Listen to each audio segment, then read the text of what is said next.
And this is the irony of it all, and this is the trap. The Europeans began to manipulate history when they rose and began to expand into the broader world in the 15th and the 16th century because they had to justify the slave trade and they had to justify the colonial system that followed. And modern racism has its incubation in that period. You cannot enslave a man and say he's a human being, but he has humanity. Black people have never written any definitions of race, any definitions of what a people. They have never said that these people with these kind of traits belong here. Because modern racism had its development in the pseudo-scientific development of intellectual Europe after the 15th century. And they began to say that certain kind of people belong to certain kind of race, and they created the concept of race and racism itself. You're saying, in essence, that there's no such thing as a race. Oh, I maintain that race is the phoniest issue ever invented by the mind of man. The European invented, developed the concept of race. There's really no such thing as a race because nature created no races. Race is a man-made thing. Could we say that being called black was a political term? It's a political term and a term which indicates our self-awareness at this juncture in history, and I think we really need it. We need to really bathe in blackness for a while, but I wish we'd get the bath over with and go on to something a little more important. We need to really bathe in blackness for a while, but I wish we'd get the bath over with and go on to something a little more important. Black in itself is not an ethnic term. Black tells you how you look, but it don't tell you who you are. We are essentially an African people. Wherever we live on this earth, we're essentially an African people.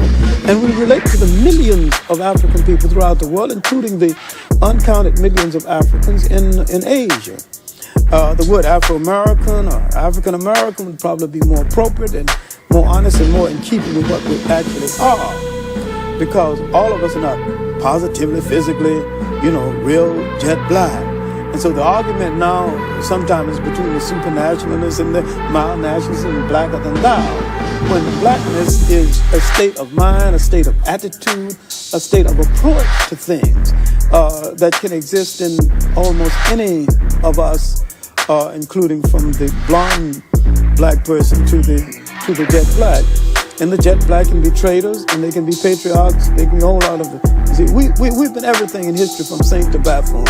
We are complete people, and we need to start looking at ourselves as a complete people. And I think that once we convinced ourselves that we're black and beautiful, we'll stop saying it and just go ahead and be black and beautiful and release a whole lot of energy for more important things. Could we say that being called black was a political term? It's a political term and a term which indicates our self-awareness at this juncture in history, and I think we really need it. We need to really bathe in blackness for a while, but I wish we'd get the bath over with and go on to something a little more important. All right. So peace and welcome back. This is the brother Wujau, Medew, and welcome to the Sesh channel. And so this live stream is open for discussion based on the previous live stream. And the reason why I wanted to separate it should be obvious. I wanted to keep the previous live and clarification as concise and brief as possible because, longer videos are intimidating to people. And I want anyone who's interested in this topic, I don't want any barriers or any intimidation or coercion for people not to see the information that I shared and whatnot, whether they agree with it or not. I just want people to see it and take it all in. All right. So this live stream will be dedicated to Q&A and discussions about the previous live that I just did concerning the tomb of Rameses III. All right. So I have with me Sanet Emikeraku Kinshaya Kinyi. I don't know if you want to greet everyone in the chat. Yes, most definitely. Hotep, Pu, Abedi. All right, all right. So just to give a shout out. So again, I appreciate anyone who's tuned in, and definitely shout out if you tuned into the last, the previous live that I just did, that we just came from. All right. And combining, it may be long. If you combine the two, it may be long. That's why I greatly appreciate anyone who's hanging out, especially on this Friday evening. Okay. So without further ado, let's just jump into Q&A. So I'm trying to scroll back. Let me get some shout outs first. So shout out to Phi Lightentis, who's tuned in. I see Mutwa Batwa tuned in. Peace. And some of you, this is my first time coming across your names. If maybe I've known you by other screen names, or maybe not. So again, peace to you. It's good to meet everyone. Brother Jehudi Ma'at is in the building. Everything is in the building. Ancient Star is in the building. Shout out. MF Dreadson is in the building. West Africa YDNA EM2 is in the building. I'm going to shorten that to West Africa if I ever have to call on your name. Who else we have? Brother Shezmu Patah is in the building. Gangsta TV is in the building. Grown ass Gangsta TV is in the building. Who else? Christopher Withers is in the building. Peace to Christopher Withers. Immortal Truth is in the building. Jamo X. Hopefully I'm not butchering the name. Is in the building. Peace. I'm just scrolling down real quick, giving shout outs, and we could jump into our discussion. Brother Saramotep is in the building. We need to investigate the earring hole and took Tudunk Ahmed's bust. Okay. Matter of fact, just real quick, while I have Asar there, let me just see something here. I'm going to have to pick back up on this. I'm sorry, I'm just clearing the previous. I still had the other live stream up. Pardon my my pause right here. Real quick, I just got to clear all of that up. Okay, I'll get to it. Let's see. Who else do we have in the building? I'm scrolling down. I know y'all can't see. I would just shout out, showcase everybody. But y'all have already started a conversation in the chat. Unbelievable. Let's see. Who else? Did I miss anybody? I'm catching up to the present comment. I'm going on down to the present comment. I don't think I missed anybody. If you're there and you're in the... got Brother Sean P. is in the building. If you're there, make yourself known. Proof Evidence is in the building. Peace to the brother Proof Evidence.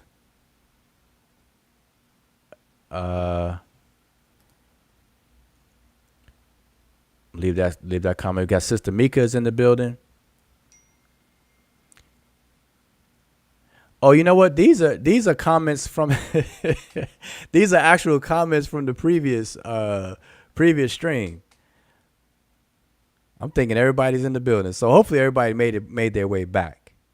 Hopefully they made their way back to this live. Anyway, I'm going to shout everybody out anyway. Sister Mika, I said, a Contrarian Thinker is in the building. Who else? Brother Donnie Williams is in the building.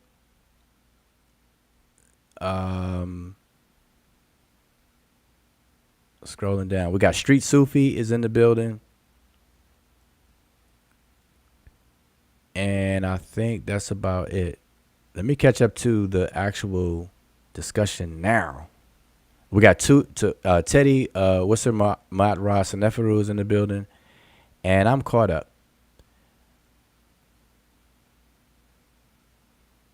All right. So let's jump on in. All right. So enough of the shout out. So appreciate everybody tuning in. So let's get to it. So if you have a question, and you want to type it in the chat, make sure you @ the Seshu so that your question will be highlighted and we can see it. Other than that, I'm about to post a link to the panel so you can jump on the panel if that's easier for you. I'm going to go ahead and post that right now into the chat. So there you have it. That's the panel link. If you want to come on the panel and it's easier for you to engage that way, then you're more than welcome to. All right, let's see if I can pin it once this heart gets out of the way. But go ahead. So the floor is open. If you had questions from the previous one, then by all means, type in your question in the chat. Prep it with prefix it with at the Seshu, or hop on the panel.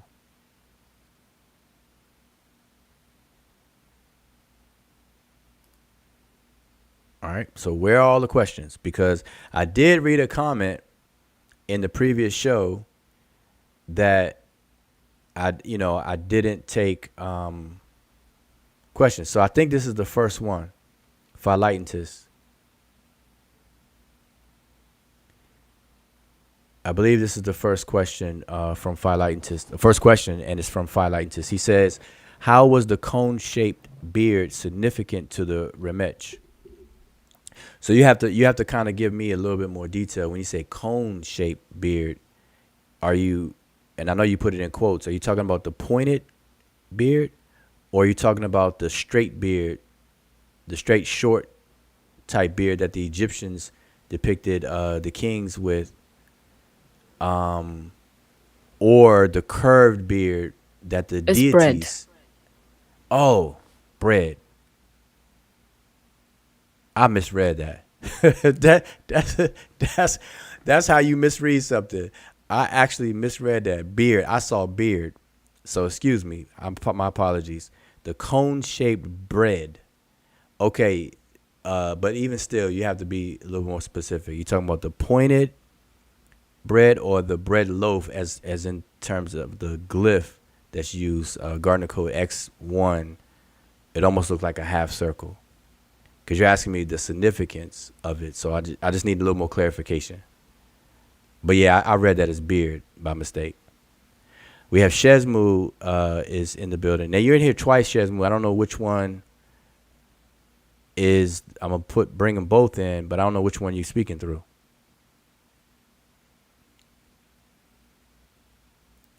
Shezmu, if you can hear me.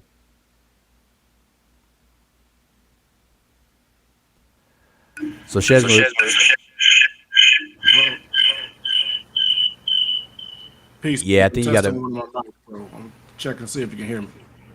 Yeah, I can hear you on the Shezmu Batai one. The other one, I think you're in here twice, so I'm gonna take that one back out. All right. All right. Okay, so there you go. Now I got to figure out a way where I can hear you without echoing. Oh, okay. Well, no. Then I if you can hear me through the other one, I'll mute the other one. That's all. Just go ahead. Okay, good. I got to figure out a way where I can hear you. I'm not sure this is gonna work because I can hear my echo loop back. Let's see how it goes. Go ahead. Let's go ahead and dive in. Yeah, I'm listening on my phone and I'm on my computer too. But you got me speaking. I want to test my microphone through the computer, so I'm gonna turn it up slightly on my phone because I'm not quite straight. And I got to leave here shortly. Couple of questions. Mm-hmm. So when you first came, when I first jumped in on the last stream in the chat and I was listening, kind of question, why did you say that particular book, meaning Diop's book, was the cause of the controversy? I was thinking, do we not think that other people read or saw the inscriptions or the attestations on the walls, or read the other books, or seen the other gates pictures? I don't know if you want to answer. I mean, that's not really Yeah. It is. It is. Well, let me just quickly say something to that. But No, when I said Diop, I was saying that Diop's book is used as one of the main catalysts for the argument that causes that's within the controversy. So obviously the tomb was discovered, way before Diop was born, and et cetera, et cetera. and scholars knew about it going all the way back to Champollion. Champollion described the tomb, and you can find it in his works and stuff like that. But when it comes to the the arguments of a Black Egypt or not, the anachronistic arguments that we see, Diop would be the catalyst on that, or his work.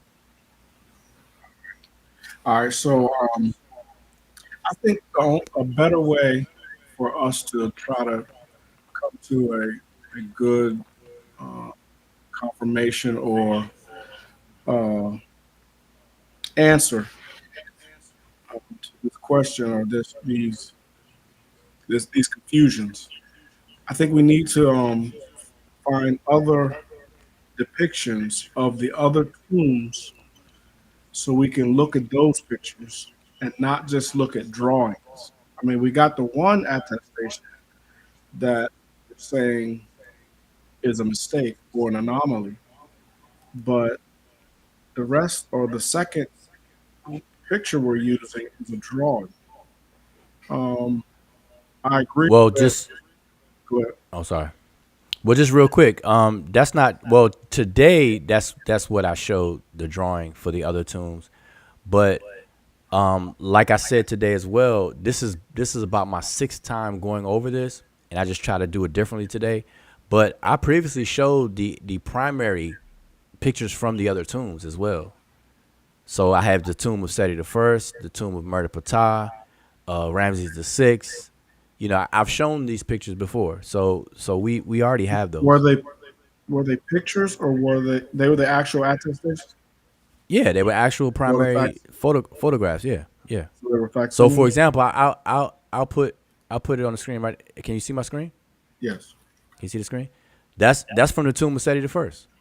That's not a drawing. That's the uh actual tomb. Okay. All right. So I've shown. I'm just saying. I'm just commenting saying I've shown these before. So we already Okay. in the That's game on great. that one. Yep. Head out right now because I'm gonna run to the Yep. store. I gotta ask them questions. Okay. Okay. But you had something else? Yeah.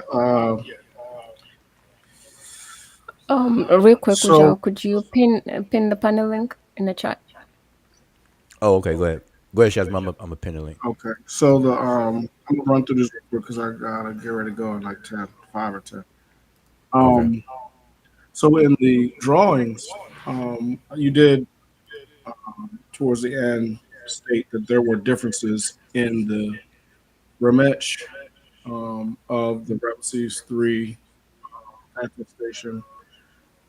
Well, it's really not clear. The drawing that showed differences, but then when showing the actual tomb picture facsimiles, those the Nahess and the Egyptians or the Ramesh look totally identical. Well, only thing I really was pointing out was the 3 tassels versus 2 tassels in the picture, and of course there was Yeah. the hair, the kilt, Mm-hmm. and the earring. But in the tumuli, maybe you could verify whether they were absolutely identical.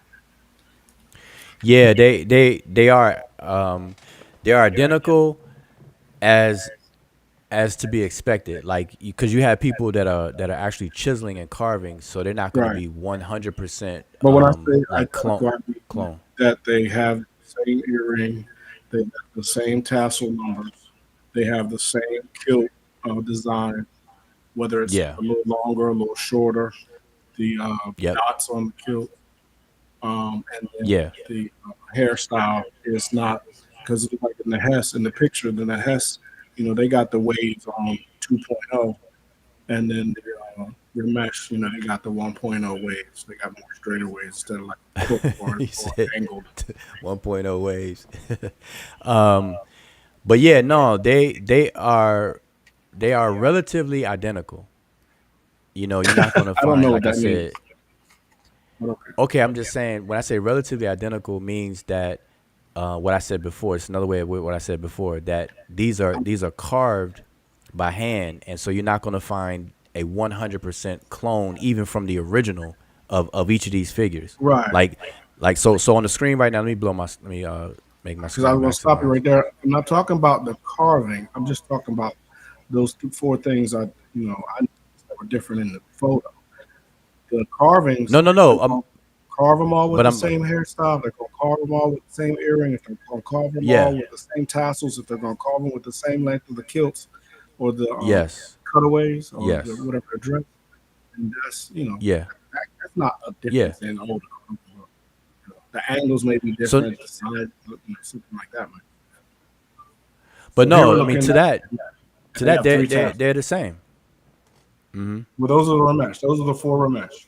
So then, now if we look at the Well, four, we have the four in the history. Then so the we look the at we f- see we the see three tassels, we see earring, and actually in this picture or in this this facsimile, the hair actually has that angle. Their waves are on 3.0 mostly. Yeah. So well, this now is a if we photograph look at the from within the look at tomb. the Nehesi I'm not now sure if you can hear with me. this facsimile or the tomb itself, then that would be great.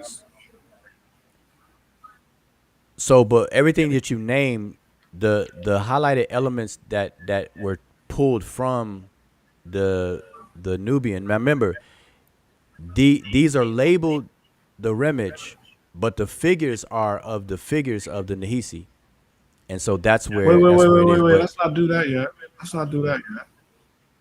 I mean, okay, whether you want to go to the drawing next of the I'm saying, what are you asking me though? oh, now we don't. What are you asking me? Okay, I'm gonna go to the next question. No, no, Um, no. I'm saying I can pull a drawing because I'm not clear on yeah, so what we you can wanted see, me to do. see it's better to see this. You talking about the draw? You want the drawing that I show here, like this I one? don't really want the drawing. I want dates of who was in charge, like the rulers, the time periods. I mean, I know it's the 17th, 18th, and 19th dynasties. Which came No, this first? is 20th. Which book This of is the Gates 20th. came first? Which depiction of Okay, because okay. So lookership, you're asking and me, we really shouldn't go into look. We're doing things that we always said we didn't want to do because lookership is but that ridiculous.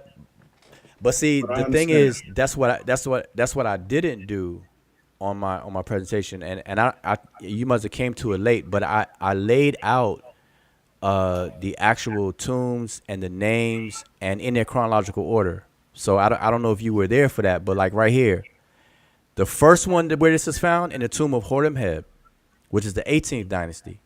Then you got Ramses the first, then Seti the first, then Ramses the second, then Merneptah, then the Osirion, then Seti the second, and so on and Okay. so forth. So Yeah, that I was my listed all of time, these but out. uh, I listed all of I these can't hear out you, so I will previously. interrupt you. Hold on, let me get my phone back on. But Okay. I just wanted to say, in this picture you have, okay, you're going through the Book of Gates and No, the no, no. order, I was. but in that Yeah, photo, that's what drawing you that you said that just had, I you was wanted. going to jump in. I didn't want to cut your wisdom and show that the differences You talking about this photo throughout the here? scene. Okay, go ahead. The tassels, hair, the kilt being shorter and longer, more dots on it. Even I mean, like Emicat was saying, we know the artist is not going to be perfect on each. I was saying the feet on the Ramesh are a little bigger, but we can't really go on the feet. But the tassels and the kilt and the hair and the earring are definitely differences. And so that says that they're not identical. But they are identical. If you're expecting it to be 100% identical as a clone, then that expectation is too high, because even the artist that has to redraw this, which is Lepsius in this instance, they're not gonna draw it because you can actually see this one's Okay, but eye I is don't bigger want I than don't this want to one's argue eye. that point because I don't want.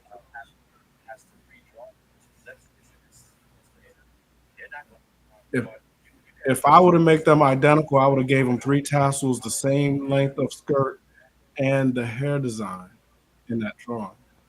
That has nothing to do What with like, oh, the figures are a little taller, a little shorter, the noses are a little bit different, or the mouth. I can allow that, but things like tassels and the kilt, But I'm saying, what is the issue? So you're saying that they're not identical in the drawing.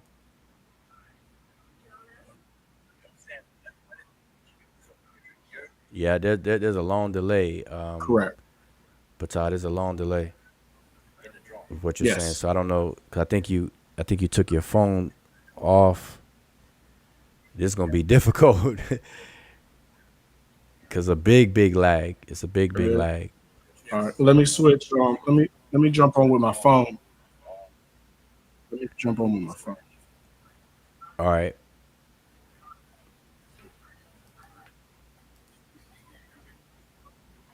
Okay, there you go. Boy, you in here 3 times. You know you're in here 3 times now. Actually, I should. I jumped. You put me out on. I thought you had put me out on the phone first. So now I'm only in here one. Well, I'm getting ready to get back out. Get out of the. Okay, that's cool. I think we're in real time now. So go ahead. What you were saying? So I'm gonna move on from the. Hopefully, you heard me about the differences. Then the other comment or statement I was making that the Seshu, as much as we pushed that, they had to be perfectionist and to But wait. re- Just I had a question on oh, that good. about the differences.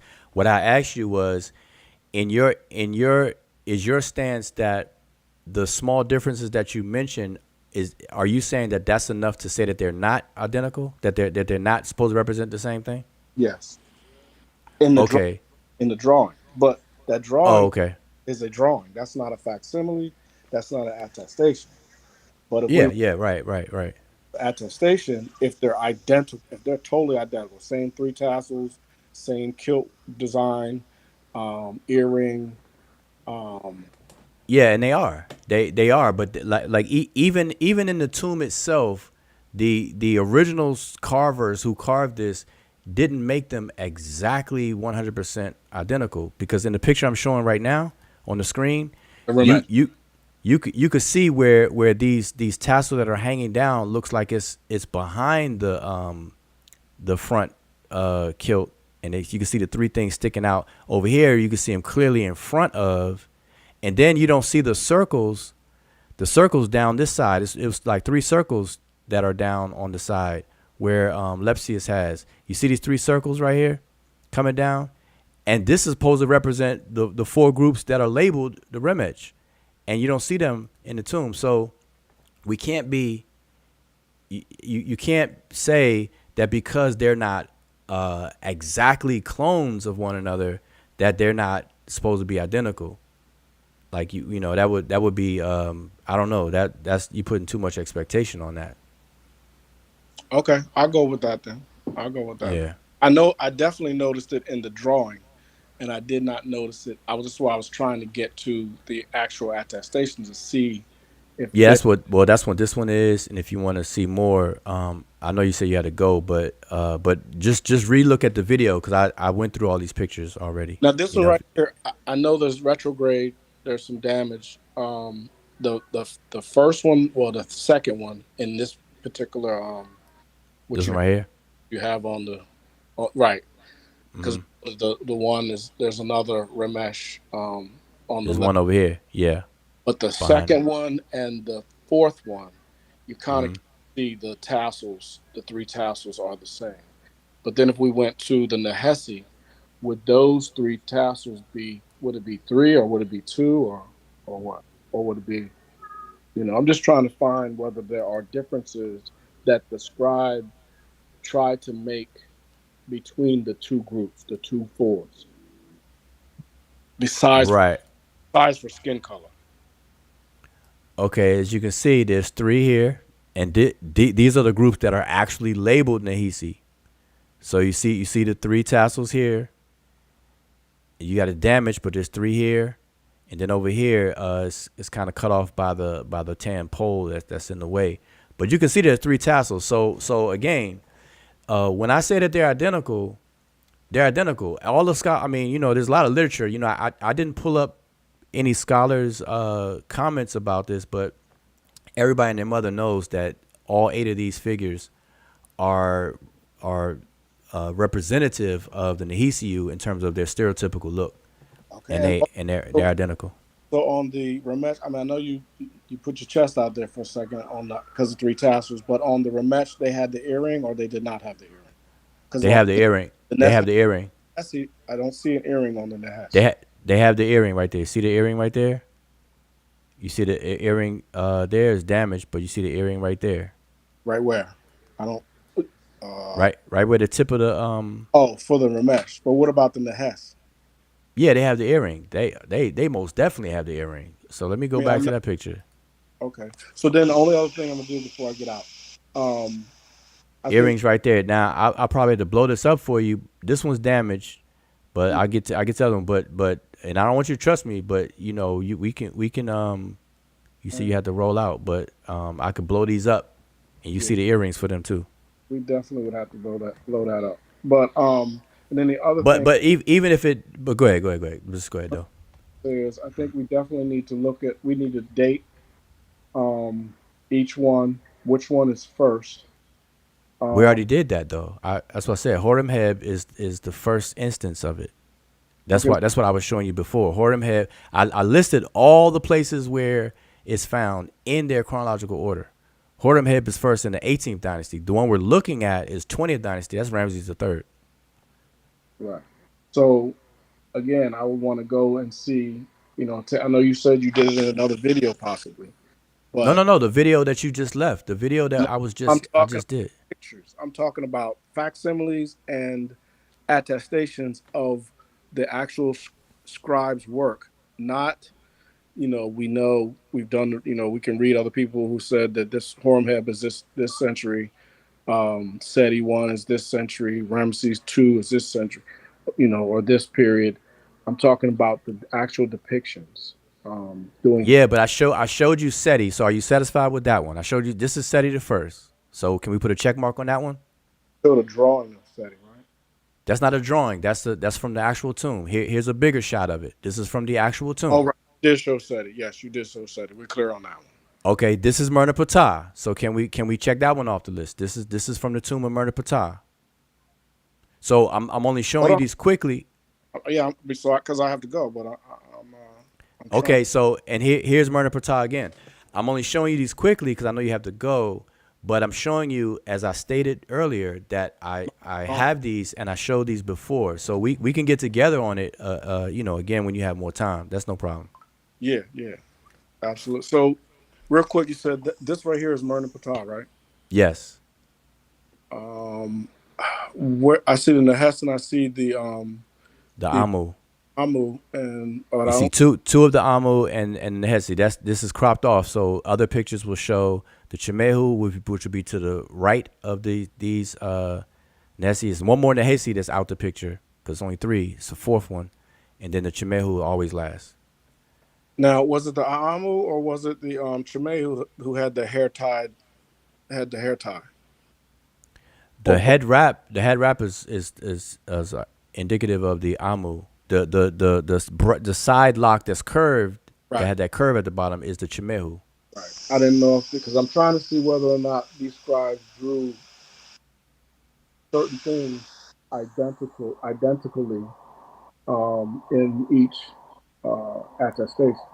No, not they're not from tomb to tomb. They're not exactly identical. But the key features in the minds of the Egyptians, which we call stereotype, the stereotype elements they did use those.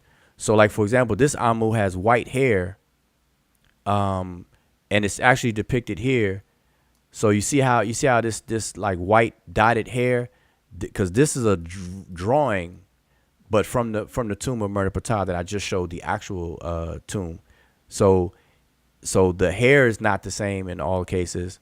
When I say change of hair, it would be either the hair tie or the side lock, or The hair tie is indicative of the Amu, and then the side lock, the curved side lock, is indicative of the Chemehu. and that's what I wanted to see in the actual attestations. See that none of the other tombs had any not anomalies, but even the Amu moved to the front, or the Tefenu. Or they don't. So it's just a matter of you just seeing the pictures. But I'm just telling you that they don't. And there's literature out there that already shows all this stuff. And so you can see the hair tie on this one. This is from the actual tomb. You can see the hair tie on the second figure right there. The white hair with the headband, right there. Headband right there. So it's exactly like how I described it. But if you want to see them, that's cool. We could do that another time when you got time. Because I mean, I have these I pictures. can find them. Yeah, that'd be great. But I can either that, or I can find them myself. But and then Okay, that's good. would be the who was in charge at the time of those scribes having to do this, and then as far as the rulers, whether it was invaders in charge or whether it was actual Kemetiu or Well, you know Horemheb. I mean, you should know that Horemheb, Seti the first. Come on now. those are It old. wasn't no invader. Horemheb, come on now. Seti the first. Come on, are you serious? Wait, no. I'm just saying, we just need to see who was Ramses the third. You think some invaders was in Rams. control? That's why it's just crazy to me to think that Ramses the third, the Great, would allow. That's Ramses the second. That's a great. But go ahead. Even Ramses the third would allow. Maybe he was a little softer then. Would allow overseer to allow a scribe to make a mistake like that and not even have it. I'd be like, wipe the whole wall out and do it the way it's supposed to be done. Yeah, but they're not us. And then the way that they did this, we would not be saying it. If we were in their shoes, we would not be saying what you just said. The person who, if trust me, The king is the king, if or the you suit is in the suit, right? So what he said. no, of course. No, I'm talking about the practical aspects of it. Like that's like somebody messing up the eighth row in the Great Pyramid, and the king, and you already built the whole thing, and the king's like, tear it all down. What part of the wall? That's part of the ain't, wall. ain't nobody tearing that thing down. That's The king wouldn't even say that. Last two things real quick. So we know that so would you say? Don't answer this question. It's kind of rhetorical. Would you say that the Kemetiu look closer to the Nehesi, or to the Libyans, or the Amu, or the Tachenu? And then lastly, you had stated that Ramses the third, there was somebody else's. Like it almost seemed like it was already built for somebody else, and then he just took over. It was like at the same time, but that, if I'm not mistaken, that building was already there, and then he just took it over, as in like later in time. No, no, not quite. Like no, it was being built for someone else, and then when they were building it, see, I wish I would have shown the whole length. I think it's the longest one. When they were about one third of the tomb, not quite halfway, but a third way, they had to stop and redirect it. So that was done. They had to redirect it. They had to move to the right and then continue straight. Okay, I know that those tombs, or excuse me, those temples were being built. So that was an actual tomb, not a temple. Right, it's a tomb. Yep. Okay, all right, I go with that. It brushed up against another person's tomb, which is why they had to redirect it. Okay, because I was thinking about. I know that the temples have been taken over periods of time and elongated and built and added on. Oh yeah. I was thinking. Yep. Even tombs have been done, and people have adjacent things built on previous tombs and stuff too. So it's happening both. But in this case, it was they were intruding on another tomb, and they had to sidestep. All right, with that, I fall back and enjoy the conversation. Appreciate it. Enjoyed the class earlier, and y'all keep doing All what right. Well, let me know if you find the other pictures, and then we can get together. So just hit me up. Yeah, no doubt. All right. What's up? Peace.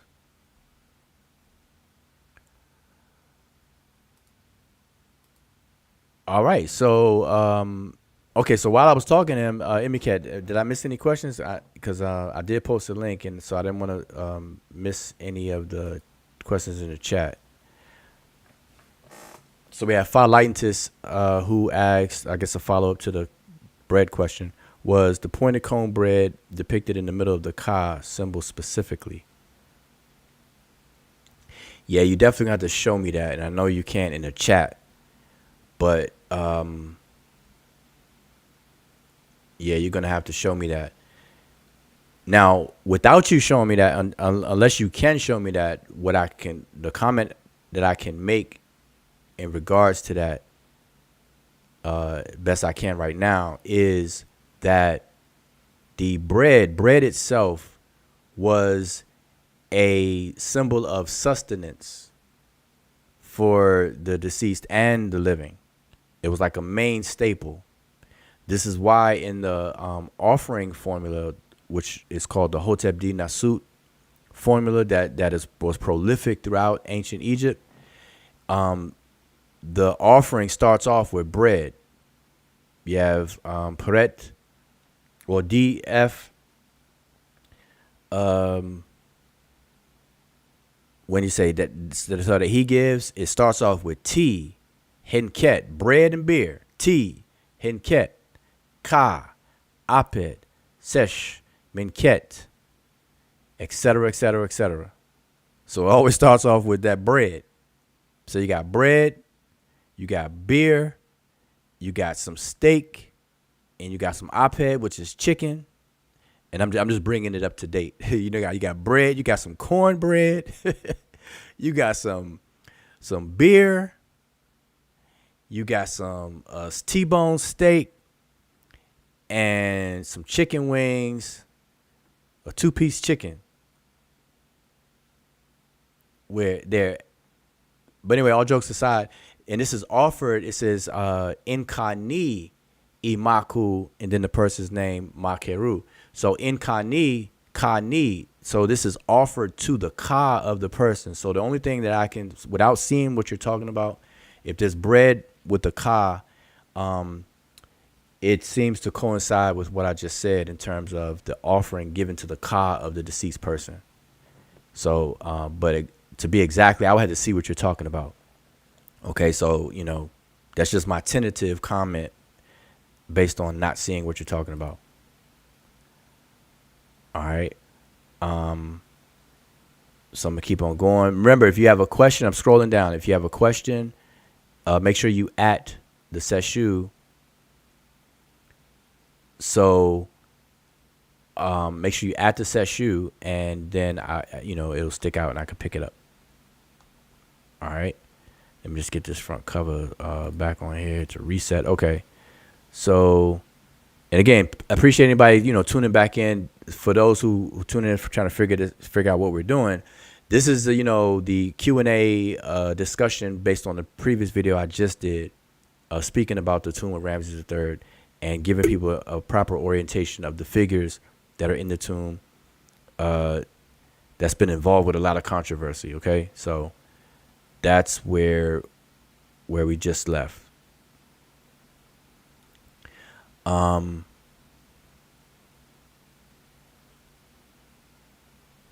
So, yeah, we're the questions. So fire away. So, if you don't have any questions, Sesh is falling into the Seshu. Now, what was that bread made of specifically? Oh, the bread used for the spirits of the dead.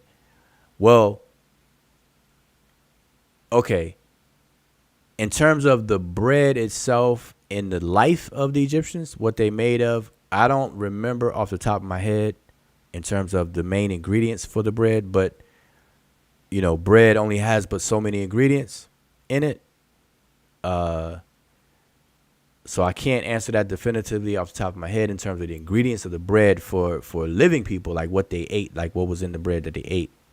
But it's definitely typical, the main components of what bread is that makes bread. All right. But now when you're talking about use for the spirits of the dead, you have to understand that these are vocative offerings. it's the offering of a voice. So it's not actual bread, physical bread that's being given or offered. All right. So, for example, you say DF Peret Cheru, which is the coming forth of the voice. It's a vocative offering. It's something that is offered by voiced. Okay, so just keep that in mind, that it's not, it's not physical bread that's being done. Okay, so hopefully that kind of answers that part of it.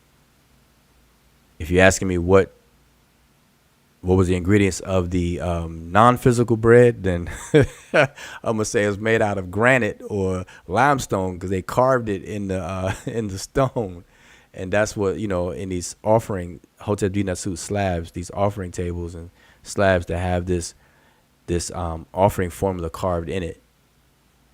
Okay, and they have the offering mat, which is the actual word Hotep, by the way. Remember, Hotep. We say Hotep means peace, and this little FYI sidetrack. We look at the word Hotep as meaning peace, but that's like a semantic extension, because Hotep, going backwards, it was meant an offering of something that was of substance, and we have to remember that, and we still do this to this day. It's crazy that when people traveled, or you visit another family, or you travel long distances, they obviously didn't do it by car or plane and stuff, and everybody wasn't traveling down the Nile like that in the boats, but that was definitely a mode of transportation. But a lot of people walked, and they walked pretty far distances, and it was a custom, just like it is today, that when you arrive at someone's house, the first thing that the host, they welcome you, but they welcome you and they want to make you whole again, because you had a long journey. You're sweating, you're hungry, you're thirsty. So the first thing that they offer you is food and drink. And we do it today. When you have company over, the first thing you ask somebody, would you like something to drink?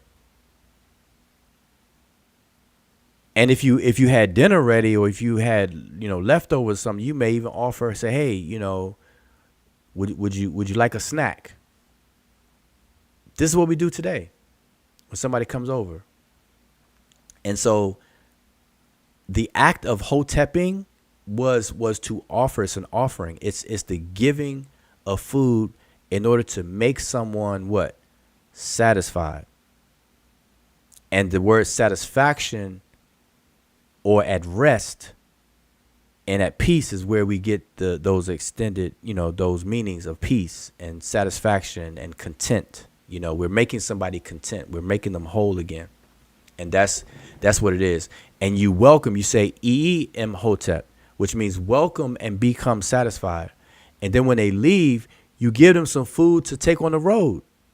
You give them some food and drink to take on the road with them. And so you say Shem Em Hotep, which is a farewell greeting, when it's like saying goodbye. But instead of saying goodbye, God be with you, we're saying, here, take this food. Let food be with you. Shem Em Hotep. Okay? So just keep that in mind. That's a little sidetrack. Next one is, was it possibly made from the fruit of a tree they called their tree of life? Nah. The tree that depicts the shot in the middle? Nah.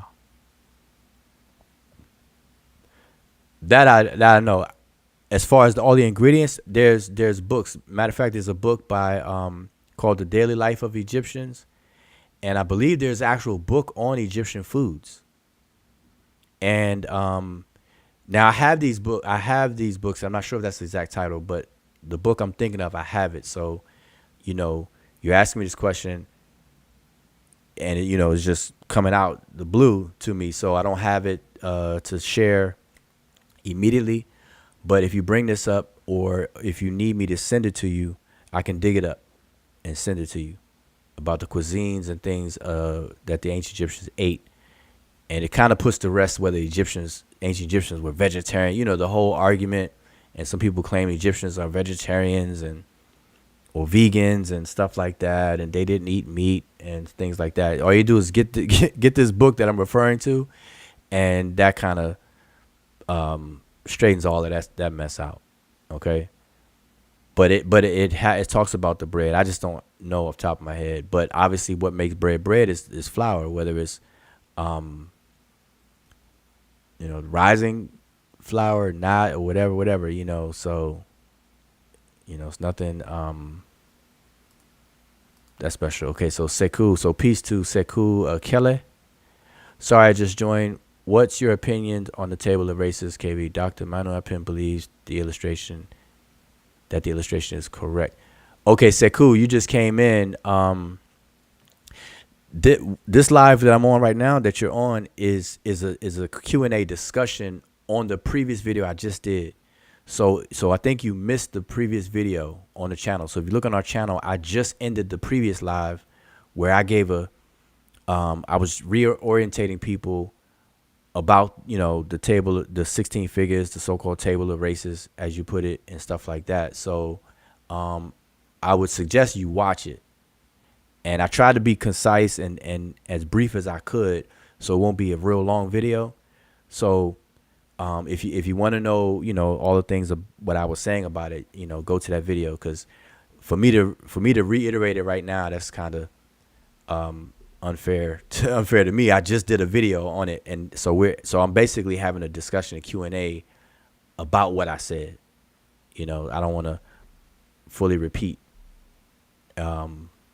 obviously everything I was saying, so now I can say this: when you say illustration, there are a few illustrations of it. So you got to tell me which illustration that you're referring to. Is it Carl Lepsius illustration? Is it I believe, who else did illustrations? I think Champollion did illustrations way back in the early 1800s of it. I believe Napoleon's so-called savant, that team of scientists and archaeologists that Napoleon came over to from France with his army or whatever, they did a full documentation of a lot of different things in Egypt, and I would tell you all, definitely get those volumes of works. That's priceless. Definitely get it. It doesn't matter if you could read French or not or whatever, but definitely get those things. The drawings are worth it. And the reproductions of different things, it's definitely worth it.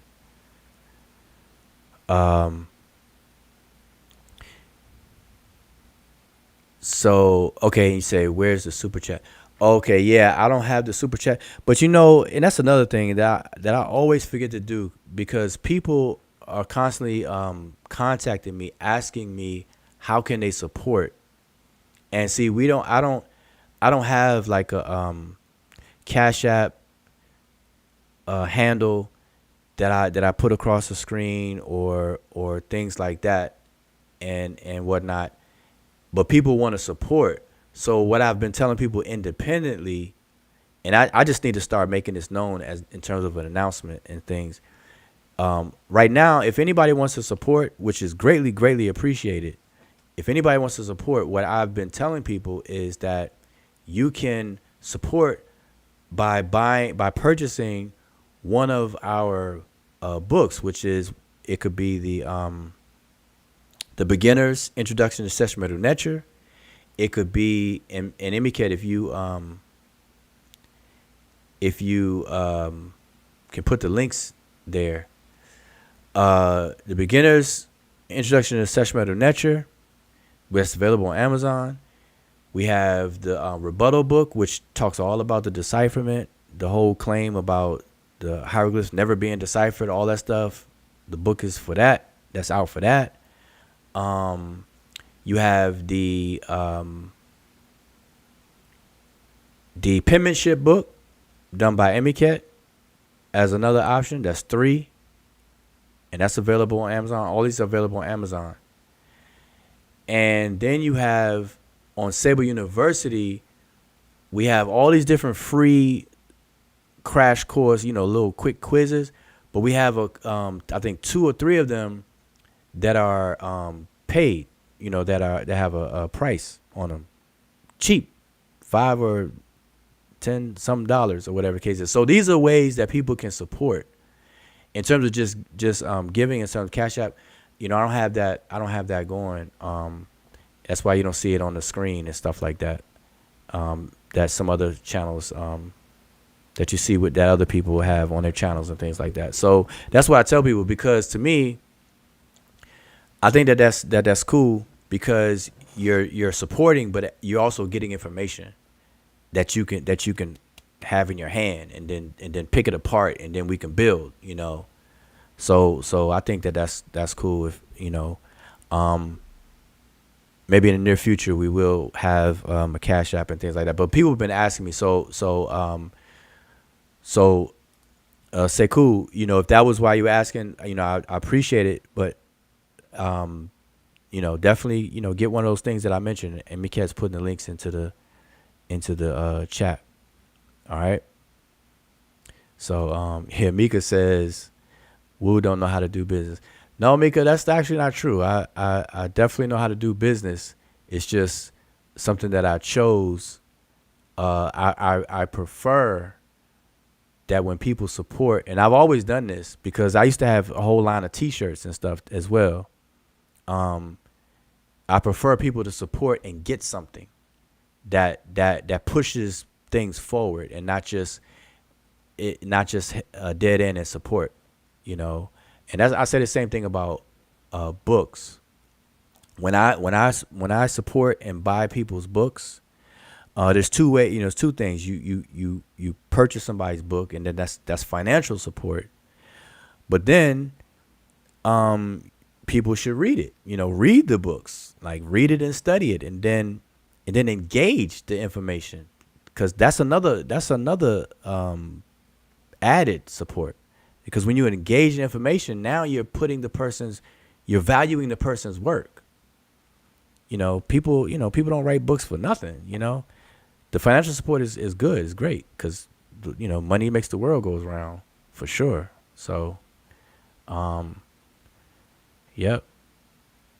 So yeah, so Emicat says, yeah, it's a win-win. So I try to, I just prefer the win-win. Like, people support, then I try to give them something. People give money, that's all good too. But there's different kind of support. So support is not always the same. Supporting is great, period. But we have to acknowledge that there's different kinds of support. Yep. There's different kinds, and everybody has a preference. Some people give. Like, for example, just on my way home today, I don't know how it is where you all live, but I'm gonna tell you, these water boys, they are ruthless. And people know, if you from the South, if you from Georgia, when I say water boys, you know exactly what I'm talking about. Boy, you cannot get on the highway or off the highway without seeing somebody trying to sell you a bottle of water. Especially, it's been hot. And just on my way home, I'm coming off the highway to exit.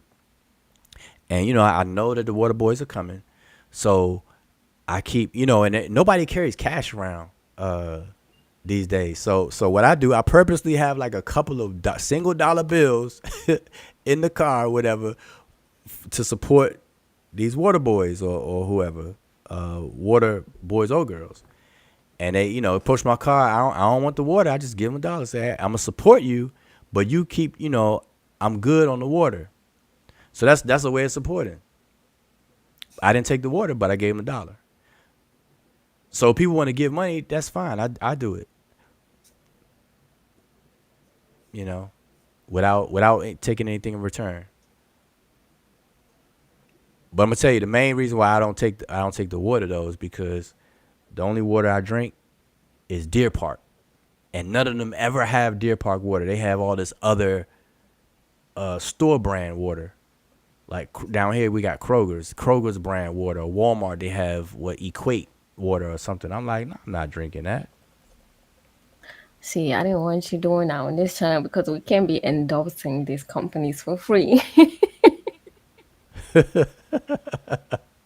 What We just companies? lost Oh, some money. the companies. Deer Park. Oh, Deer Park. Oh, yeah. So, but hey, that's the only water I drink, y'all. So, but anyway, my point though is supporting is comes in different ways. But anyway, that's that. So back to the questions though. Back to the questions. Back to the questions. Now I just did a whole. So I'm gonna assume that everybody who's in the chat now, who's watching this now, you're like everybody is satisfied. Everybody's in a state of hotep. Everybody's at peace. Like you you're now properly orientated as far as the 16 figures in the tomb, where they are on the wall, how they're labeled, and how they look. That should be the key takeaways. That there's 16 figures in number, how they look, how they're labeled, and their placement inside the tomb of Ramses III. I think we're all good on that. I think everybody who saw the previous video shouldn't have any problems with that. Now, if the controversy continues, then now I'm not expecting the controversy to end just because I'm showing these images and the layout of the tomb and all that good stuff. Because as I said, it's already problematic the first time somebody took this anomaly and made it out to try to be normal, that it's normal. When that was first done, that was already the problem.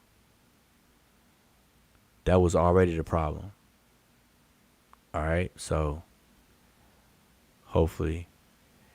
Yeah, Shesmu, yeah, Chief X should be clear too.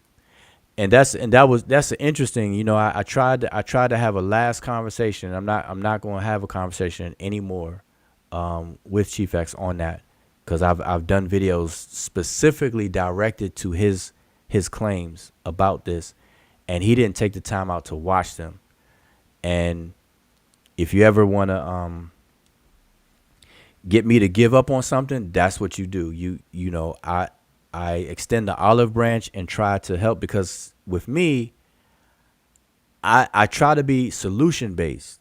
There's a lot of problems in the world. There's a lot of problems in everybody's personal lives and everywhere. So it's like, man, we don't need more problems. We need more solutions. So I try to be solution based. And if there's a disagreement, I'm looking for a way to solve and resolve it. And so I try to have these conversations to start. You always should start with what you agree on and then work your way to where there's a fork in the road. And that's just the proper way of doing things. That's old school to some people, but it's the way to do it. Start with what you agree on and then walk the walk until you find the split in the road. Then you can professionally and respectfully have a conversation about that split. And that's how it should be done. So this is what I've been trying to do. And so I've had my last conversation with Chief X, because he refused to pay attention and listen to the things that I've been saying over the years about this specific topic in this tomb. He did not even know that there are 8 figures in this tomb that look identical. He didn't know that. And he's not willing to admit that either. Then he's misinformed about, he said that the Remage are not even in it. The Egyptians. He said Egyptians not even in it. So when I showed it, he's not willing to admit, oh, okay, they are represented in the text by the label. And he tried to fight it because he even went on and said the word Remech just means humans and mankind. And then he pulled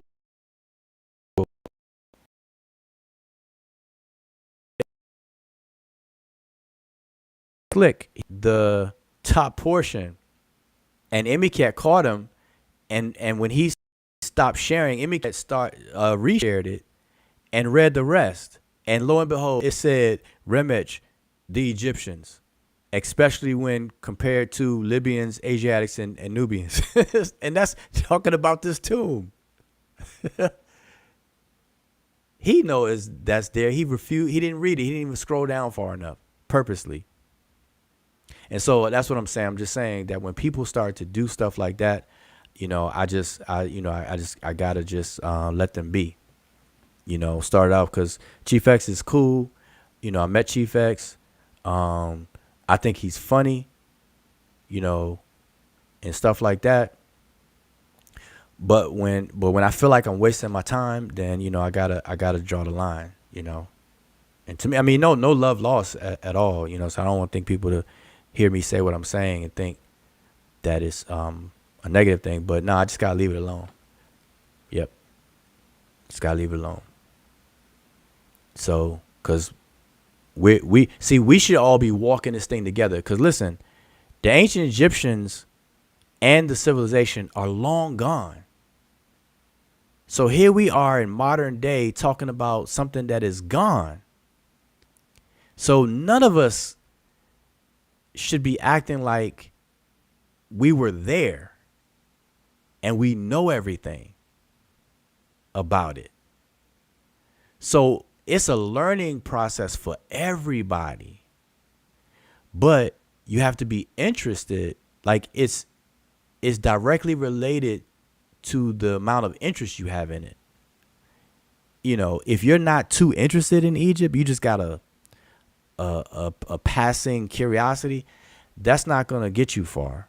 It's going to just satisfy whatever you want, but if you have an interest from a standpoint of cultural anthropology, like if you have this cultural anthropologic view and motivation, then you're going to dig in to things.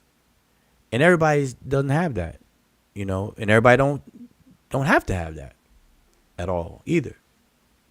So there's different levels of people out here. There's different degrees, different levels of people that have different levels of interest in Egypt. Some people are only interested in Egypt to argue. I've dealt with many Hebrew Israelites specifically who only learn tidbits of ancient Egypt stuff to argue. And that's the funniest thing to me when I see that happen. Same thing Christians do. They learn just a little bit about the Quran and Islam just to argue. My Jesus is better than your Muhammad. Your Quran talks about my Jesus, but my Bible don't talk about your Muhammad. I hear these things. I used to hear them all the time. But we got to stop doing that. We got to stop just looking up stuff just to argue. So anyway, my point is we're all in this together. We should all march together, walk together, side by side. Those who have like interests. So don't mistake what I'm saying, because people got different, like I said, people got different interests, and you obviously can't walk a side by side with somebody who just look at Egypt as something just fascinating versus somebody who looks at it through cultural anthropology. You know what I'm saying? So we got to keep all those things in mind. And why is my computer doing that? Okay, I think I'm back. Yeah. So, any other questions? The panel link is pinned. It's still pinned, MK, right? 2. Okay. So yeah, jump on the panel if you want to engage. But if you have any questions, make sure you add the Sesh. I'm looking at the chat. Matter of fact, let me just gonna put the overlay up so we all can see everybody's comments. So yeah. So if you all know my history in the conversation with Chief X, that was in a nutshell. I tried to talk to him. I talked to him on his channel about it. He came on this channel, spoke about it. I've done videos addressing his claims, trying to help him, to correct him, and things like that. And really, what's weird to me is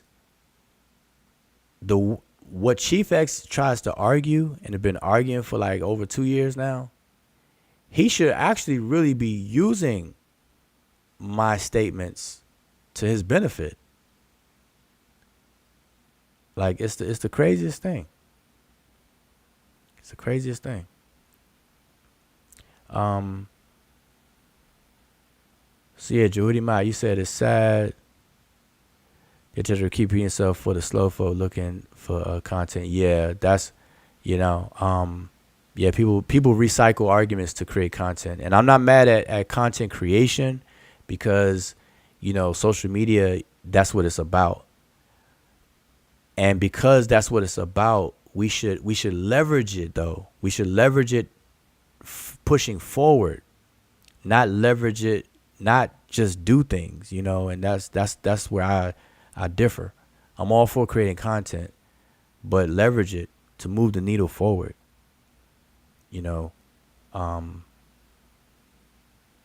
That's it.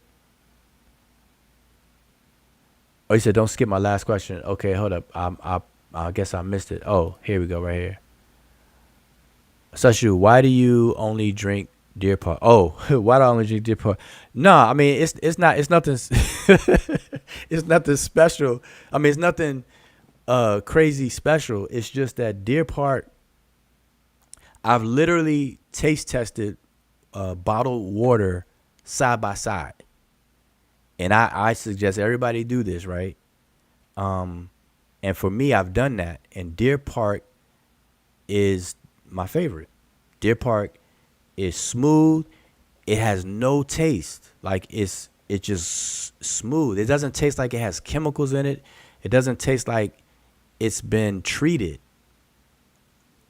For that's the only way I can describe it. It doesn't have like this kind of hard taste. Like, how they say water can be hard. I don't know if you're familiar with that description, but Deer Park, to me, Deer Park is not hard tasting, no treatment or chemical taste to it, and it's smooth. It's smooth, whether it's cold, lukewarm, room temperature, it's smooth. So that's it. Other than that, it's nothing special. It's nothing special. I can definitely taste the difference though. You could blindfold me and I could be like, nope, that's not Deer Park. I think we got Shez moved back in the building. Peace. Yeah, I got a few more minutes. Okay. Get on this track, but I don't want to. Hold on, wait. Before you go into something, I noticed that you be in the track and stuff. What? Because last time you were at the track, are you like a track coach or what's going on with that? Volunteer for track club, yes. Okay. Training my son for the last six, 7 years. All right. In wrestling and track, but we're at USC, University of South Carolina. Okay. Tried out twice. He almost made it last year. This is my last hoorah. Hopefully he'll make it on the track team this coming September if they have a tryout. All right, that's good. I wanted to ask you because that's what it's about, man. So I acknowledge you doing that. I thought you were on the track field. I'd be like, man, you gotta turn the camera on. Let's see you run 100 meters, man. Yeah, those days are pretty much gone when you got I had a knee replacement and 30 right. total. So I'm rebuilding from that, but I can still get around the track. All right. All I can do is shoot straight. That's all I'm at. I can do that. But all right, go ahead. I just wanted to because you at the track, man. Had to acknowledge. Tell your son, man. You gotta Usain Bolt it. Yep, there go USC. We have to stay. But Oh, I drink not I like Dasani. Talking about the water likes. Uh, Oh yeah. we generally drink and I know the Coke product. You right there in Atlanta. We generally drink what's the other popular one? Um, uh, I guess on the same level as Dasani. Um, Oh, Dasani. Yeah, see, I tried that Dasani. You know, I can't. Yeah. I see them all. yeah, Dasani is like up there, but Deer Park is me, man. Deer Park is cool. yeah, yeah, that's cool. So I had a question. I want to change the conversation from the pictographs, but so when we uh, Unc had Jonathan Winterman on his channel a second time, I believe, and Jonathan Winterman spoke about the eye, six glyph, um, the owl, and the bread loaf with the A1, B1, and the three plural strokes. Mm-hmm. And at one point, he was saying that we know that well, many of us know that the bread loaf is a feminine, but then there's a false feminine, and then there's the abstract, whether you have the T or the the roll, the scroll, the Mm-hmm. yeah. So, but this time, instead of him saying it's an abstract when you had the male and the female, he was saying that it was mainly feminine. Mm-hmm. Can you elaborate on that? Yeah, it's grammatically feminine. So the word itself is grammatically feminine, and we know the grammatical gender of a word by the concordance it creates. So other words that modify it also have to agree with it in gender and number. So that Kemet is grammatically feminine because any word that will be associated with it will also have to be grammatically feminine. Right, understood. And I guess an example that would be, say, if you had the word Kemet, then the next word either behind it, yeah, behind it, if it was describing Kemet, would have to have the T to go along with the grammar. Right. Um, but it just seemed like there was a little confusion because if it's feminine and you have male and female, would you still look at it as a feminine word? Even in grammar, would you still use the T on the next on a descripting word with a T? Yeah. See, the concordance is like fixed in the language. They call it concordance, but we say agreement. Right. And so that's why I always say grammatically feminine, because whether a word is feminine or not, like all substantives in the language is either masculine or feminine, and then some words can exist in both. So,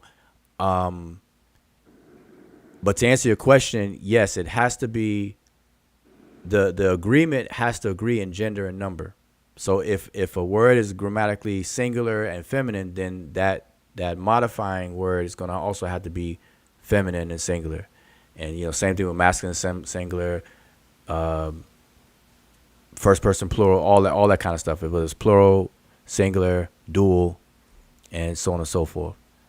All right. So, but now when you have the male and female, what he was saying, you probably gonna ask that next. But go ahead, I'm gonna let you. No, no, no. I was gonna switch up. Go ahead. Okay, so what he was saying was that in that particular word, it's not an adjectival situation where the black or the Kim that he says is black is describing the people. He's saying that it's a Nisbi and that it's Kemetiyu, meaning the inhabitants of that which is black. And this And is that's how he worded it. yeah, and this is where it's getting a little bit confusing because when you have the glyphs for Kemet, and then you have whether it's a bull or a cow, it's got horns. You don't. It doesn't have the male portion underneath of that picture of that cow. and you're saying these are female cows.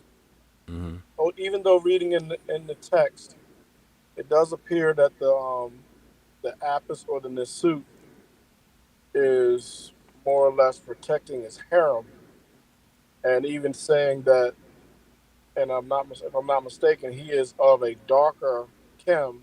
I'm talking about the Nisubiti, or from a southern, from the Nehesi group, and he's talking about I made the harem or the herd or the cows or the women more pure. I'd have to do a little more research on that to make sure that that Nisut was who I'm thinking it was, made that harem or that group of cows or those that he was speaking of more pure by planting his seed in them. So, I, You read a lot into that, man, boy. well, you know what text I'm talking about, right? Uh, not specifically because there's a lot that's similar to that. Okay. You know, So I But look, I'm gonna tell you this. What I'm gonna start doing, and what I encourage other people to do, whether it's with me or not, is to start to get into like an interesting text that people sleep on is the actual pyramid text. The pyramid text is a hard study though. It's complex.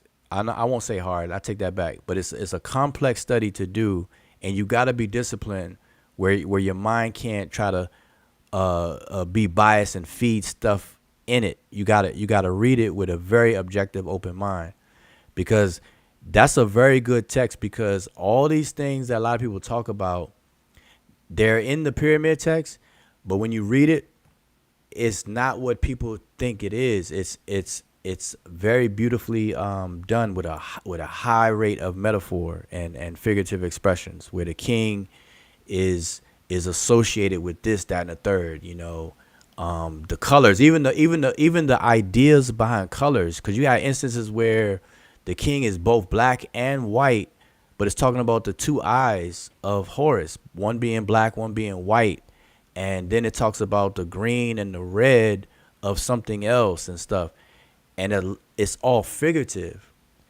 And people, even Osir being identified with a black bull, or just being great black, they tell you that he's completed, because in this section of in certain section of the pyramid text, everybody's familiar with Wasir being killed and chopped up, right? And then the story where his wife slash sister Osset and her sister, which his sister too, Nephthys, they both go searching for the body parts and then reassemble him and make him complete again. And what's interesting is that when he's made complete, they use the word Kim, for complete. And so they say they make him complete and great. And so you have the punning or the wordplay on Kim and then where. Kim where. Then he's likened unto Kim where, the great black, or whatever. You see? And so these play on words and stuff is all throughout that pyramid text, so that people could get a better understanding that's not some literal skin color racial things going on, you know? but maybe not early when they don't have the teeth. They add Hold up, I see you talking, but I don't know if you're low. Say it again. oh, my hand. Okay, I have my finger over the mic. I think. I do notice that when they do in the older versions, I don't think they have. I think they depict it without the papyrus roll. But I notice when the papyrus roll is there, then it's kind of most of the time it means completion. Um, I don't know if you've noticed. I'm sure you probably have as well. Yeah, Um, statistically, yeah, you're right. The end of something, completion, even in terms of wages and payment, is to complete a transaction. So, it's used in those senses. yeah. And then last thing I was going to mention was last night when I was listening. When I was listening when you were on Carnivorous podcast with Chef and Sosa. Chef did bring out he kind of mentioned that Sonoran was mentioning um, the toponym of the word Kemet, that it Mm-hmm. had that it may have changed over time or basically lost its original meaning. And he was correct on that, but you made him stay on the fact that it was Nisba, that Sonoran was also talking about that it was a Nisba, meaning it turned from an adjective to a noun. But yeah, I thought that Chef kind of gave that up, and then No. Well, I wasn't saying Sheffrin was incorrect citing Sonoran. What I was saying was that his citation of Sonoran was not what I was talking about when I was talking about diachronic linguistics. right. That's not what Sonoran was talking about at all. But I think That's what I was saying. but I think he was. But I think Chef was trying to when you were talking about paronymy. No, we were talking about I was talking about diachronic. I was talking about etymologies, and I was saying that That's what. diachronically you're going back, and Sonoran was talking about within the synchronic analysis of the language and whatnot. So I was trying to tell Sheffrin that nah, that's something different. That's all. I wasn't saying he was incorrect in his citation. I think Sonoram spoke about both. He spoke about the Nisbi, and then he also spoke about the toponym that the word had transitioned from, and maybe an older meaning or original meaning or a different meaning. But so again, like I said, I wasn't saying he was incorrect. I was saying that Sheffrin just brought up something different than what we were talking about. But now that being said, though, what did Sonoran propose was the original meaning then? He didn't say. Okay, exactly. So that's one of those things that everybody people Uh, mention, but then it just you just create a big hole black hole pit Yeah, we don't know if void. it was the Black Bulls. We don't know if it was the Black Land, the Soot. We don't know. We don't know. We don't know. Or just farmland with vegetation. Shoot. Okay, So fruit. Whatever. That's new. That's nuance. But there was one other thing that just came up. That I remember. We were talking about Emmett. Yeah, I can't remember. It threw me off. Yeah, but yeah, I thought that was an interesting conversation last night. It was pretty good. yeah, I'm gonna unpack because I was just chilling, and when I saw they were live, I was listening in, and they had like a laid back conversation, and I said, all right, let me jump on, and because they were talking about something different, Then when I popped on, I think eventually I don't know who kind of triggered it, but then we got on all of that stuff, and I was Oh, like, I just figured. I just remember what. Now you said in your conversation last night that when you're talking about linguistics, trying to figure out a word's etymology or etymon.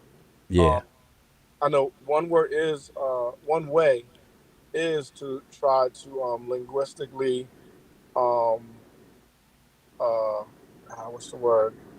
Not tear it apart, but find similarities. Um, mm, but also another way is you have to look at it through the text and the time periods and how it was used and where it was used in those sentences. You can kind of figure out how it transitioned from one meaning to another. Um, oh, no doubt. I mean, that's what I was saying last night as well. You don't leave you leave no stone unturned.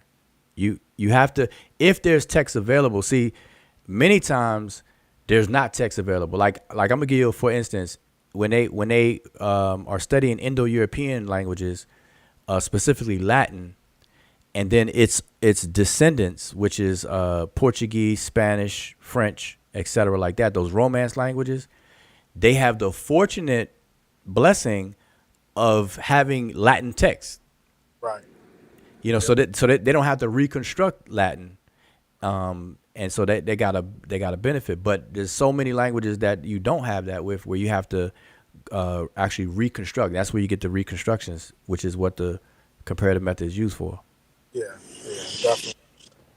So when it comes to Egypt, the etymology prior to writing, you ain't gonna find how you gonna find text before writing. You know what I'm saying? So that's crazy. Right. So that's that's why the method is really, really important. And but I'm gonna listen. I'm gonna re-listen to that conversation and pull out highlights that I feel like needs to be emphasized. I may do it separately because I'm kind of just laid back, and I think everybody was laid back. Sheffrin was falling asleep. It was late. It was late. Yeah, it was late at that, and then it's three. I'm not gonna say 3 against 1, but it's 3 like-minded people, and then me, where I have to kind of wait my turn through 3 people instead of like one-on-one. Like, see how me and you doing? Like you're talking, saying something to me. There's like almost one-on-one. When there's more people on the panel, it's not like that, and so certain things get kind of brushed off too quick. So I might have to revisit a couple of things. Yeah, I think that would be good. I'm gonna tap out. Great conversation. Are you about to run that 400-meter hurdle? All right.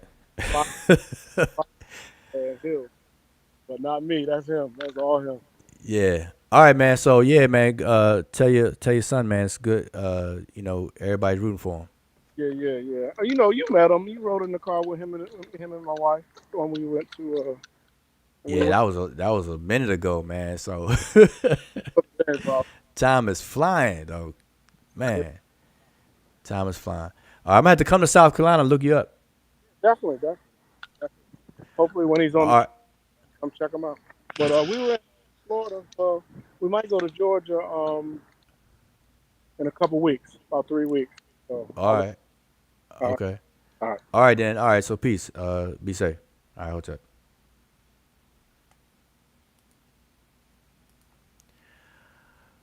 So, are there any questions? I don't know. Kind of get into one-on-one.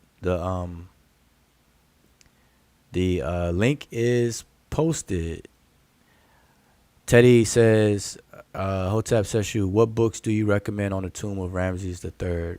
That's a good question. Let's see. For the tomb in general, man, I'm gonna have to get back to you on that because I have some books. I just don't remember the actual titles to tell you, and then you can look them up. But I know it's one set that's dealing with Ramesside tombs or kings, and then you have the Valley of the Kings. Any books that speak on the Valley of the Kings, because his tomb is KV 11, and KV stands for King's Valley, or however they abbreviated that. His tomb number is 11. So any books on the Valley of the Kings and the tombs, anything on that.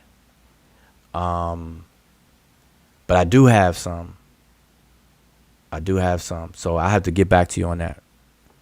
I know me not saying it's not very helpful, but I'll definitely get back to you on that. If you're on Facebook, inbox me on Facebook to remind me. Because I can either give you a title or I give you the book. And that's one thing, I always break bread when it comes to book. I have terabytes of books and materials and pictures and things. I've been doing this for a good minute. I've been doing this for a while, and I have a large collection of materials that I even forget. I got to be careful. Even like when I get something new, I have to name it I have to make the file name a certain way just so I'll know and remember what it is and things like that. So a lot of stuff gets lost, and I got to do better about that. I need to organize my files better. I'm sure everybody goes through that. Judy, he was talking about Kemet with the cow determinative, if I'm not mistaken. Okay. Yeah, I remember that. The cow determinative with the 3-stroke. Okay, A6. Hey, Woo, on a different note, you gave interesting takes on HR 40 on your other channel a couple of years ago. Are you going to be talking politics again? It's getting crazy with SCOTUS ruling. Yeah, I do. Yep.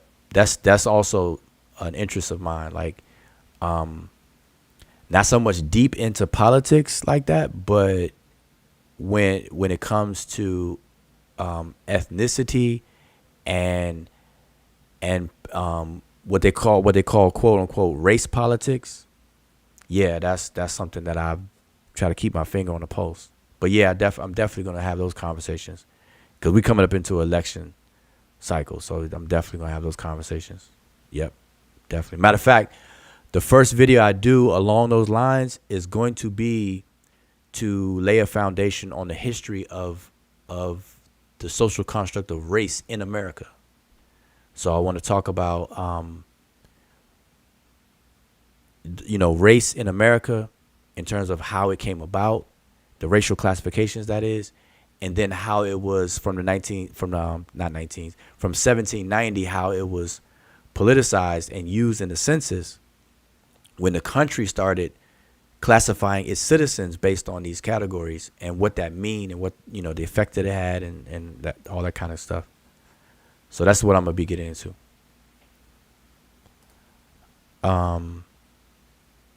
Seshu, this was my question. Why is the cone-shaped bread term mefcat in some instances? What does that word mean to the image, and why does it share the symbol? Oh, I see.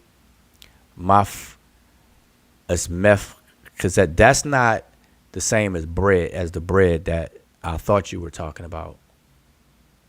Yeah, so that's a different thing. Just so you know.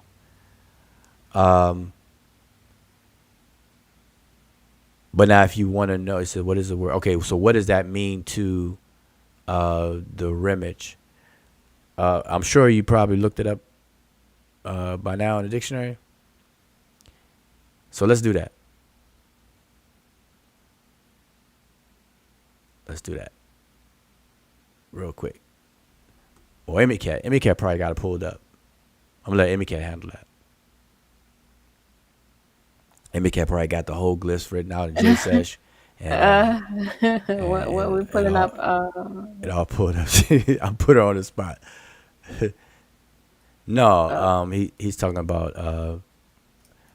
He's clarifying what he was talking about in terms of the bread he was talking about. So we're pulling up that word MFKTZ. Mm-hmm. Yep. Oh, I don't know about that. Well, let's do it. I don't think I'm gonna find that. While you do that, I'm seeing if there's anything. Okay. Is anything else? Okay, Mika. Oh, okay, y'all having a conversation. I'm just going to the next one while she pulls that up. Falantis. Says you was just talking the pyramid text. Can you go more into it? No, all I was saying was the pyramid text. Like everybody's familiar with the pyramid text. Like everybody and their mother pretty much knows it exists and stuff like that. But not too many people like do an analysis of it and discuss it in that way. People just know it exists and it's like very old. It's, dealing with 5th dynasty kings and 6th, etc., where the pyramid texts are in the tomb of Winnie, Unez, Pepi the First, Pepi the Second, Neith, and so on.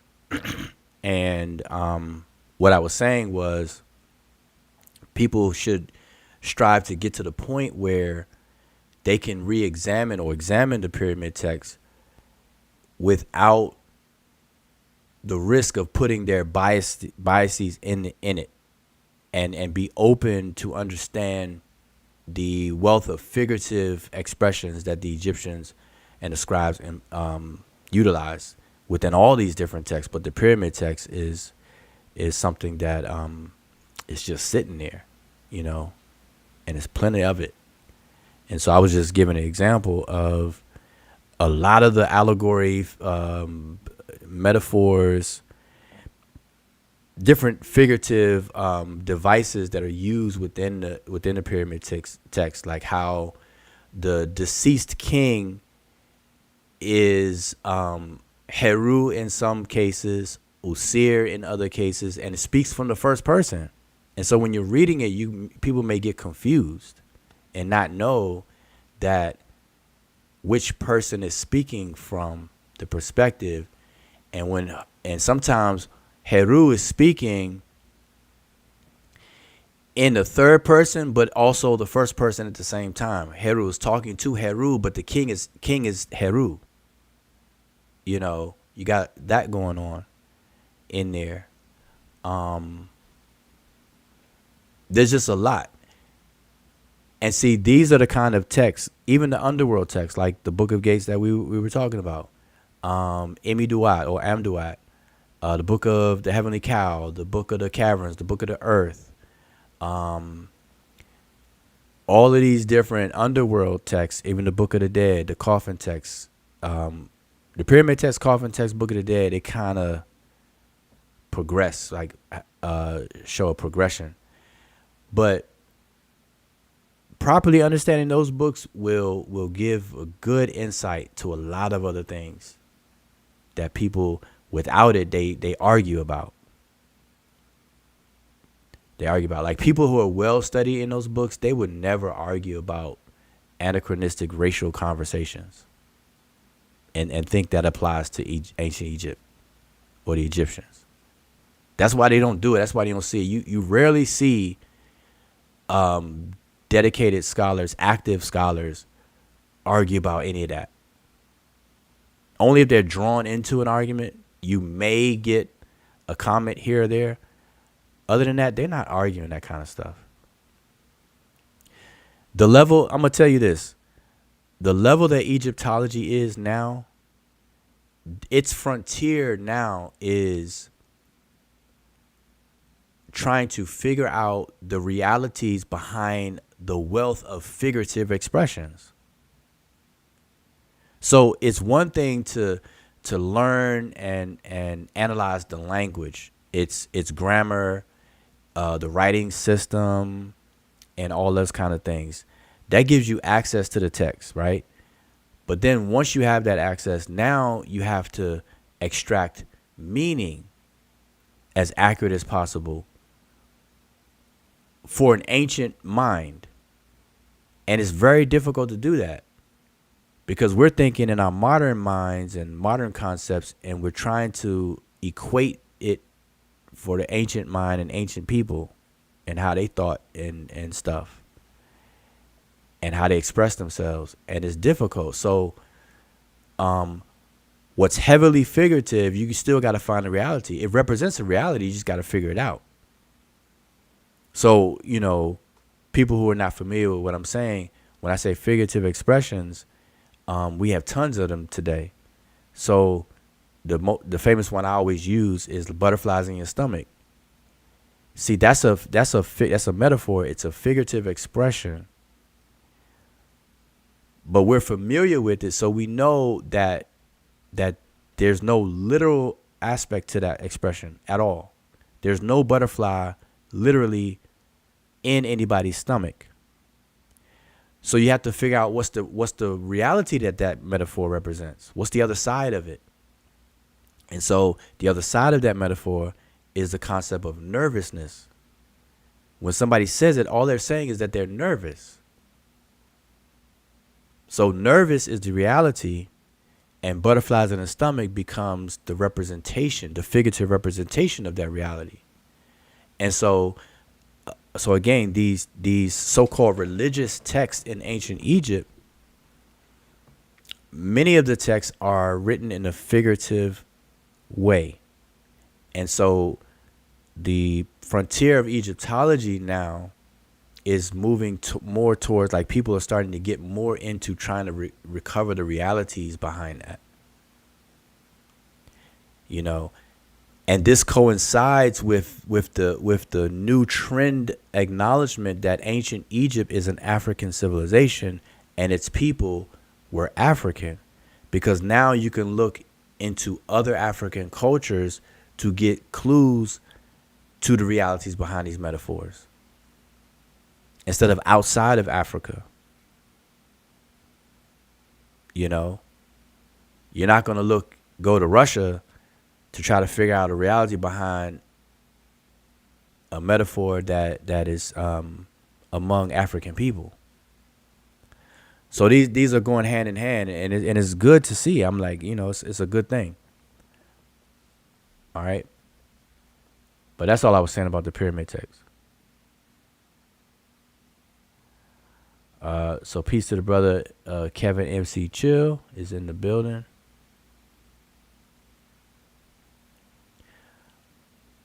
I'm going down. Fire lightning test. Where did you get that term for the bread?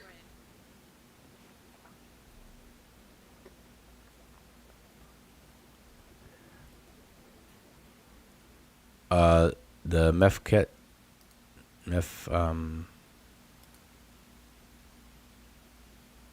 Yep, that one. Oh, yeah, I'm not. You're not finding it. Yeah. No, I didn't get anything on that unless it was spelled differently. What I did actually come across, if I think Fire Lightning Test was talking about the conical loaf bread kind of. There was one entry with the name Neheru for that kind of bread. I'll put it here in the back chat if you. Oh, I'll put it in the chat. Okay. Well, fire lightness. Make sure you're not mixing that up with a similar word, or maybe the word that I don't know, but make sure you're not mixing that with the word for turquoise.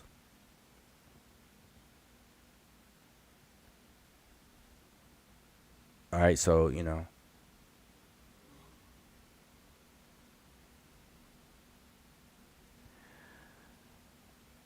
okay, so I'm just looking down. It says I agree with that. Oh, you all having a conversation in the chat. Okay, once we recognize that, just tuned in, possibly. All right, I'm not seeing any questions. The panel link is there, so we're gonna hang for a little bit. It's almost 6:30, so I don't know. May start to wind it down.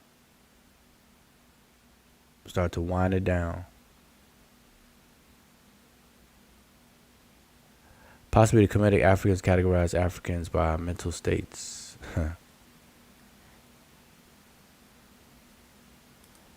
That's interesting, Ramza. But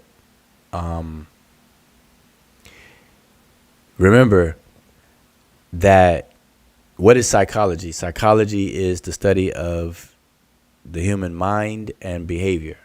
That's what psychology represents.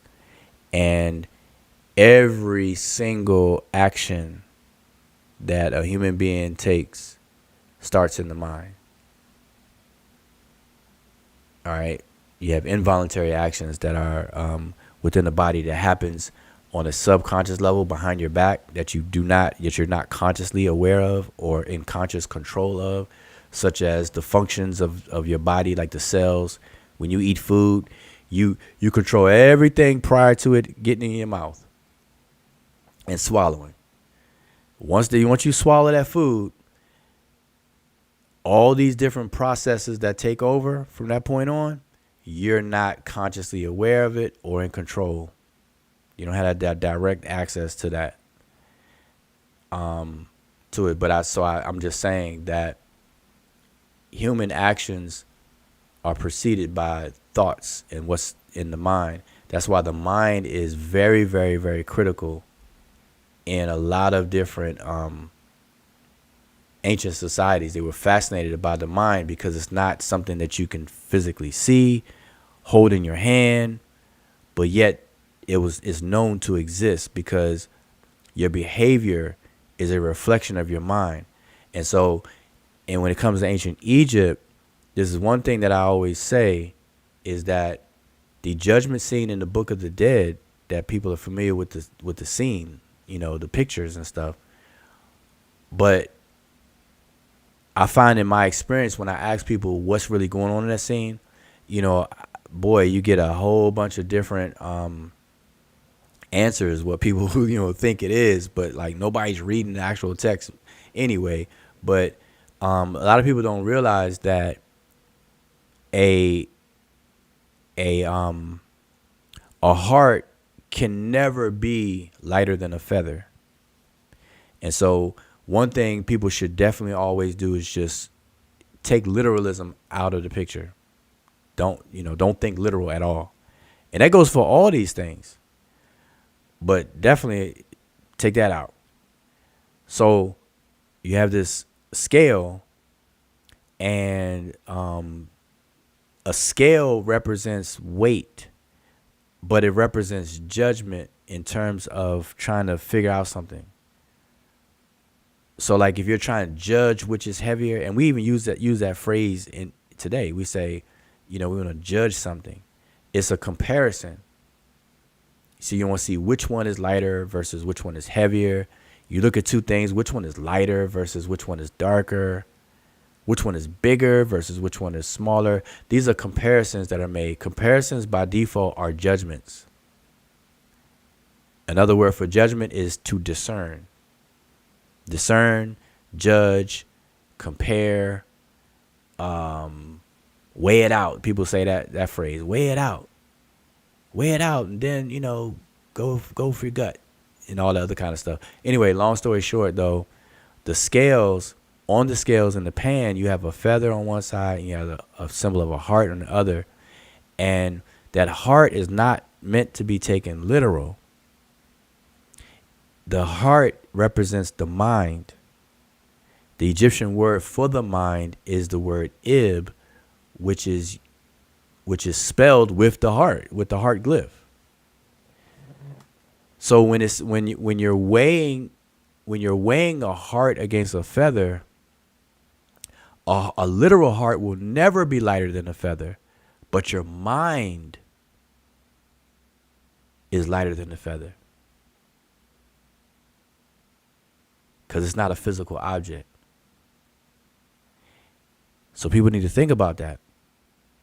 The so-called 42, they say negative confessions, but declarations of innocence is really a check and balance system against the content of your mind. Because whatever's in your mind, you're going to behave accordingly. So your deeds are a result of how you think. And how you think is a result of the content of the organ of thought, which is the mind.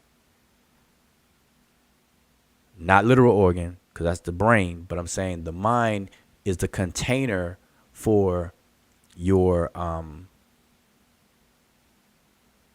contains the content which dictates how you behave.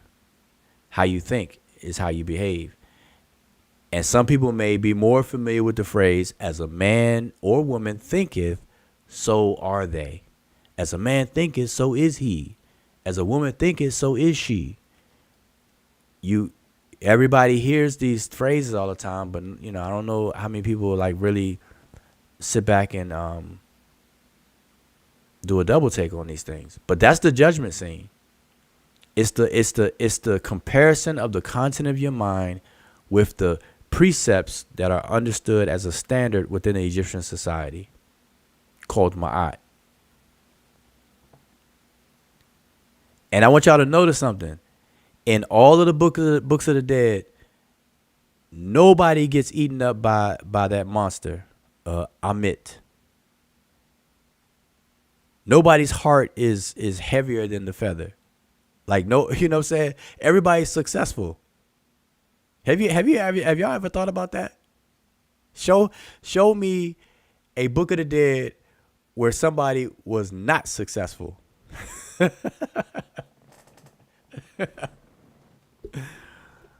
Oh boy, that'd be crazy. That would be crazy. I can see it now. Somebody drawing a cartoon, like a comic strip, where somebody's their bottom torso of their body is like sticking out the Amit monster, and she's an amalgamation of a crocodile, a lion, and a hippopotamus, I believe. It's been a while since I even seen the scene, but it's an amalgamated animal. And Amit, so again, what I'm saying is that scene is not literal. And it goes to what I was saying about the frontier of Egyptology more now. More and more people are getting into trying to recover the realities behind these things. They're trying to figure out, what does the Book of the Dead really mean? Like, what's the realities behind this stuff? Not the beautiful, figurative, poetic way it's written and all of that stuff, and how, like, all that amazement is great, but people are, there's more and more people that are jumping on the other end of that stuff now. So people gotta understand that.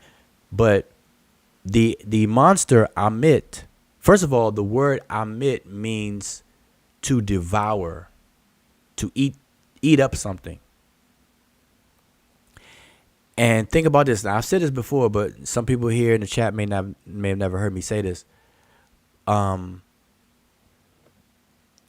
what I mentioned. The heart represents the mind. The scales is a tool of judgment, of discernment, and the heart is being weighed against the precepts collectively referred to as ma'at. Okay, the content of the mind. Now, if your thoughts are not in alignment with that which is straight or true, which is what ma'at or ma'at represents, then how does that make you feel in your mind? It makes you feel guilt. And we say, even to this day, we say guilt is eating me up. Oh, I shouldn't have done that. Dang, it's going to eat me up. And regret, when we regret something, it eats at you. It eats at you. When you do something you know is wrong, you feel bad and it eats at you. Well, guess what? That's Amit. I'm Amit. She's the devourer. She's the eater. And she will eat your heart. Not literally, so get the literalism out of your mind, right? Pun intended, out your mind. But no. Amit is the devourer who's going to eat at you. So she represents guilt. So the reality behind Amit is guilt. The reality behind the heart on the scale is the mind. And the feather, I see Mika asked what the feather represents the collective of the precepts I was saying. So, it's the feather, they call it the feather of Ma'at. And so these are the things that you know or should know. And this is a cultural item of that which is true and right and real. The word ma'at is the feminine form of the word ma'ah. And the word ma'ah means real. It means true. It can also mean faith, because faith is from faith in English is from the Latin fides, which means trust. To trust something is to be faithful to it.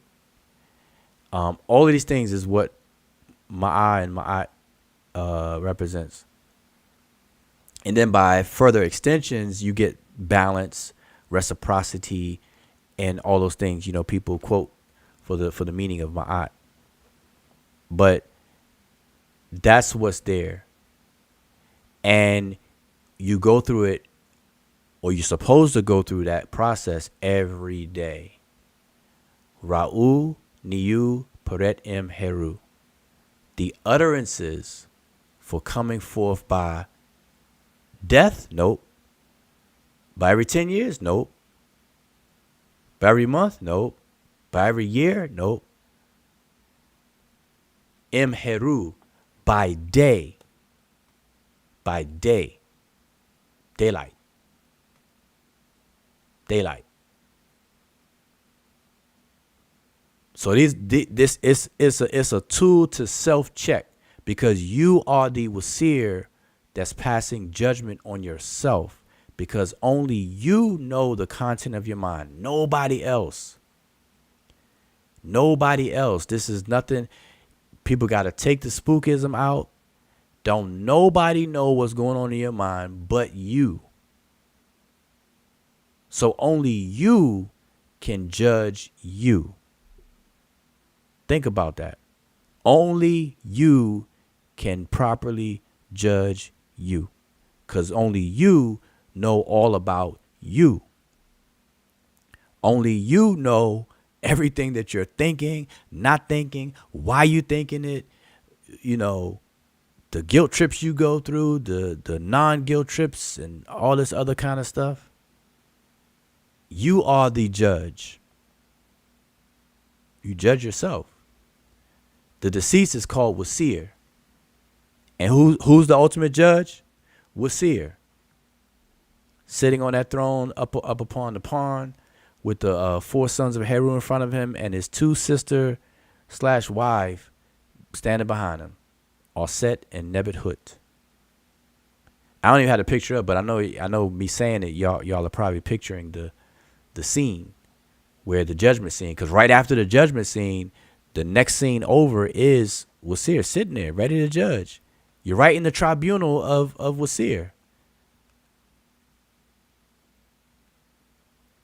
Yep. So anyway, I said all the that's crazy. I said all of that to make sure everybody understands that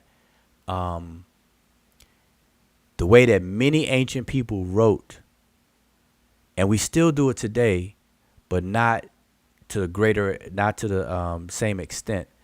But they wrote heavily in figurative expressions. That dominated that was the dominant literary device in ancient times. It still is, but like I said, I don't think to that same degree. And so the challenge now, this is the frontier of Egyptology. The challenge now is to uncover the realities behind that. So for example, what does Usir, like we know Usir is not a real person, flesh and blood. Have y'all noticed, what does the name Wasir actually mean? What does the name Jehudi actually mean? Because y'all know that every name starts off as a regular word before it elevates to a proper appellation, a name and stuff like that. It's usually a word within the language or made from parts of words within the language. What does Wasir actually mean? What does Jehudi actually mean?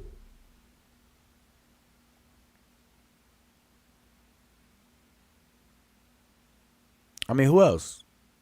Like they, certain ones they know, but certain ones, I'm telling you, certain ones they leave alone. By they, I mean, in academia and kind of scholarship, you don't really see it too much being bothered at all. Like Amun, the name Amun, every day, all day, somebody will tell you, oh, Amun means hidden one. Why can't, but that same energy is not put it with Wasir. You say, what does Amun mean? Oh, that's easy, the hidden one. What does Wasir mean? The eye on the throne, the eye on the seat, the powerful one. They got all these different options. But we can go to, what does Jehudi mean? What does Jehudi mean? The Ibis, he of Jehut. Jehut must have been a place, but I can't find it on the map though. But it must be a place. Maybe it's a fictitious place. Yeah, that's it. He of Jehut, the fictitious place. There. I'm just saying. No, but all jokes aside, that's where the frontier. That's where the interesting part of Egyptology is headed. These younger active Egyptologists nowadays, that's the kind of work that you're going to see people, and it takes time. So, in the next 10 years, you're going to see more and more talk about that, about stuff like that. You know what I'm saying? There's going to be more and more talks about stuff like that. So all this talk about race, this anachronistic arguments, it's for the birds. I'm telling y'all, I know some of you may not agree with me and feel that way, but listen, when you see the bigger picture and you see where the studies are going, you will definitely, at the very least, you have to understand that you got a lot of catching up to do. Nobody's worried about arguing over the race of the ancient Egyptians when the whole concept is an anachronistic thing to do. Everybody's content. People who are studying deeper, moving the needle forward, they're already content with the Egyptians being African. That's enough for them. The Egyptians are African. The civilization is African. It's on the continent of Africa. So there you go. The Egyptians are the Egyptians. I don't need to make them into anything else. Let them be who they are, and I'm going to study who they are. That's it. That's where it's at. Everything else is just, man, it's a waste of time. Now, I did the video before about tomb of Ramses. That's why I'm live now. I did the video on the tomb of Ramses III as my last ditch effort to do it slightly different than the ways I did it before. I just wanted to orientate everybody in the tomb so that people could see all 16 figures, where they are in the tomb, and to stress how abnormal this tomb is. And I stress another part of the anomaly that people don't often talk about it very often, if ever, is the fact that the other two figures are switched. The other two groupings are switched as well, which indicates, and I gave you all the running hypothesis that I feel is justified, me personally, is that the figures that are used, labeled for the Egyptians, are actually Nubian figures, and what normally comes after the Nubian figures are the Chimehu looking figures, and so that was laid out that way. And somewhere along the lines,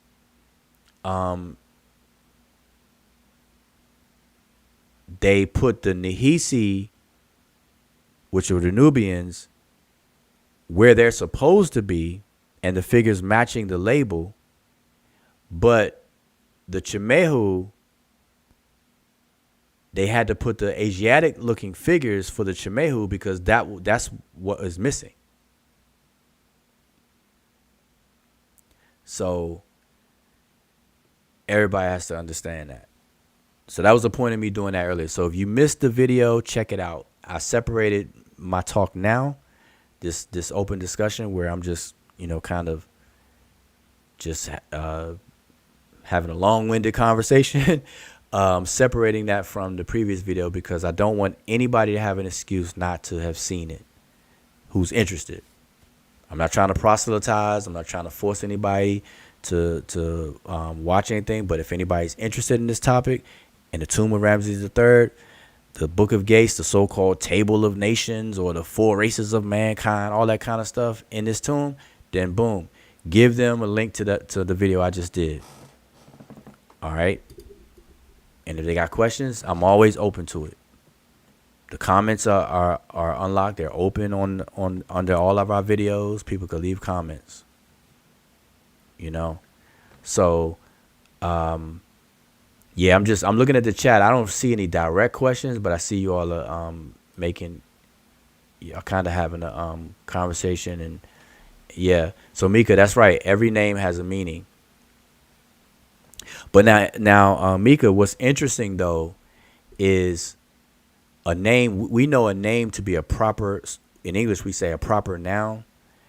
And what's interesting about names is that it very often has layered meanings. Layered, that each layer may not have to do with one another.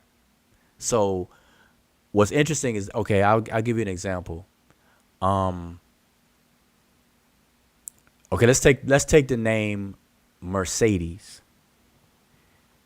and it's the name of a female, a woman, right? Her name is Mercedes. Let's just say. So, the word Mercedes has a meaning unto itself, but the fact that the name Mercedes, the word Mercedes, is being used as a person's name, now the person becomes the referent of that word.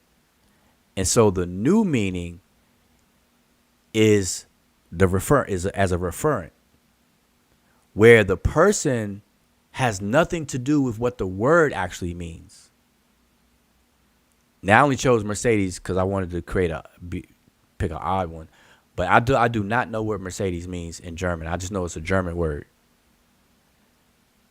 But I do know some women whose name is Mercedes, Porsche, stuff like that, named after cars. But I just use that as an example of how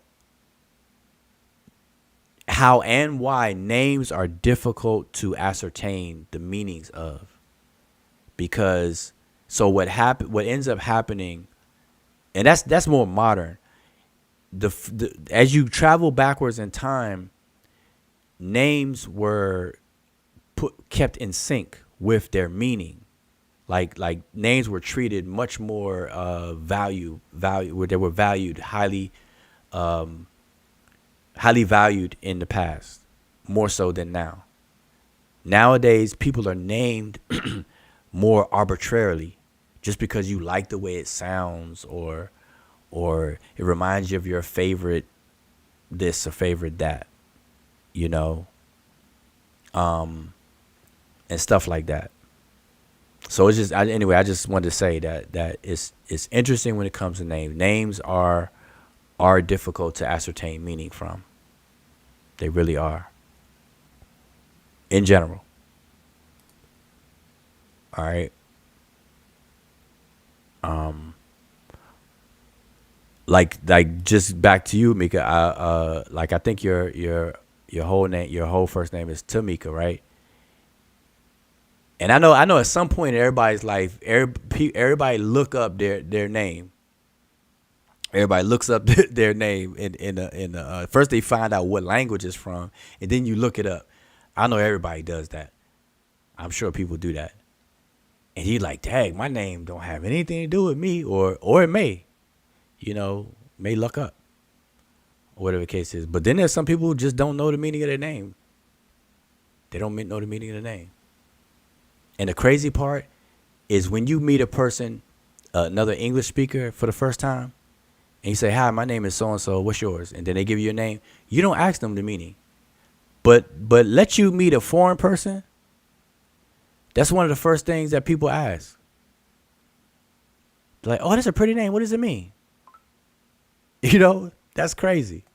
We don't do that. We don't do that to fellow English speaking people. But we meet a foreign person, we drilling them. What's the meaning of your name? Oh, what language is it from? Oh, that's nice. Can you say it again? Pronounce it. Okay. Pan-African Design says, when did they become Egyptian? See, I'm not sure if that's a question to me or you all are having a conversation among yourselves.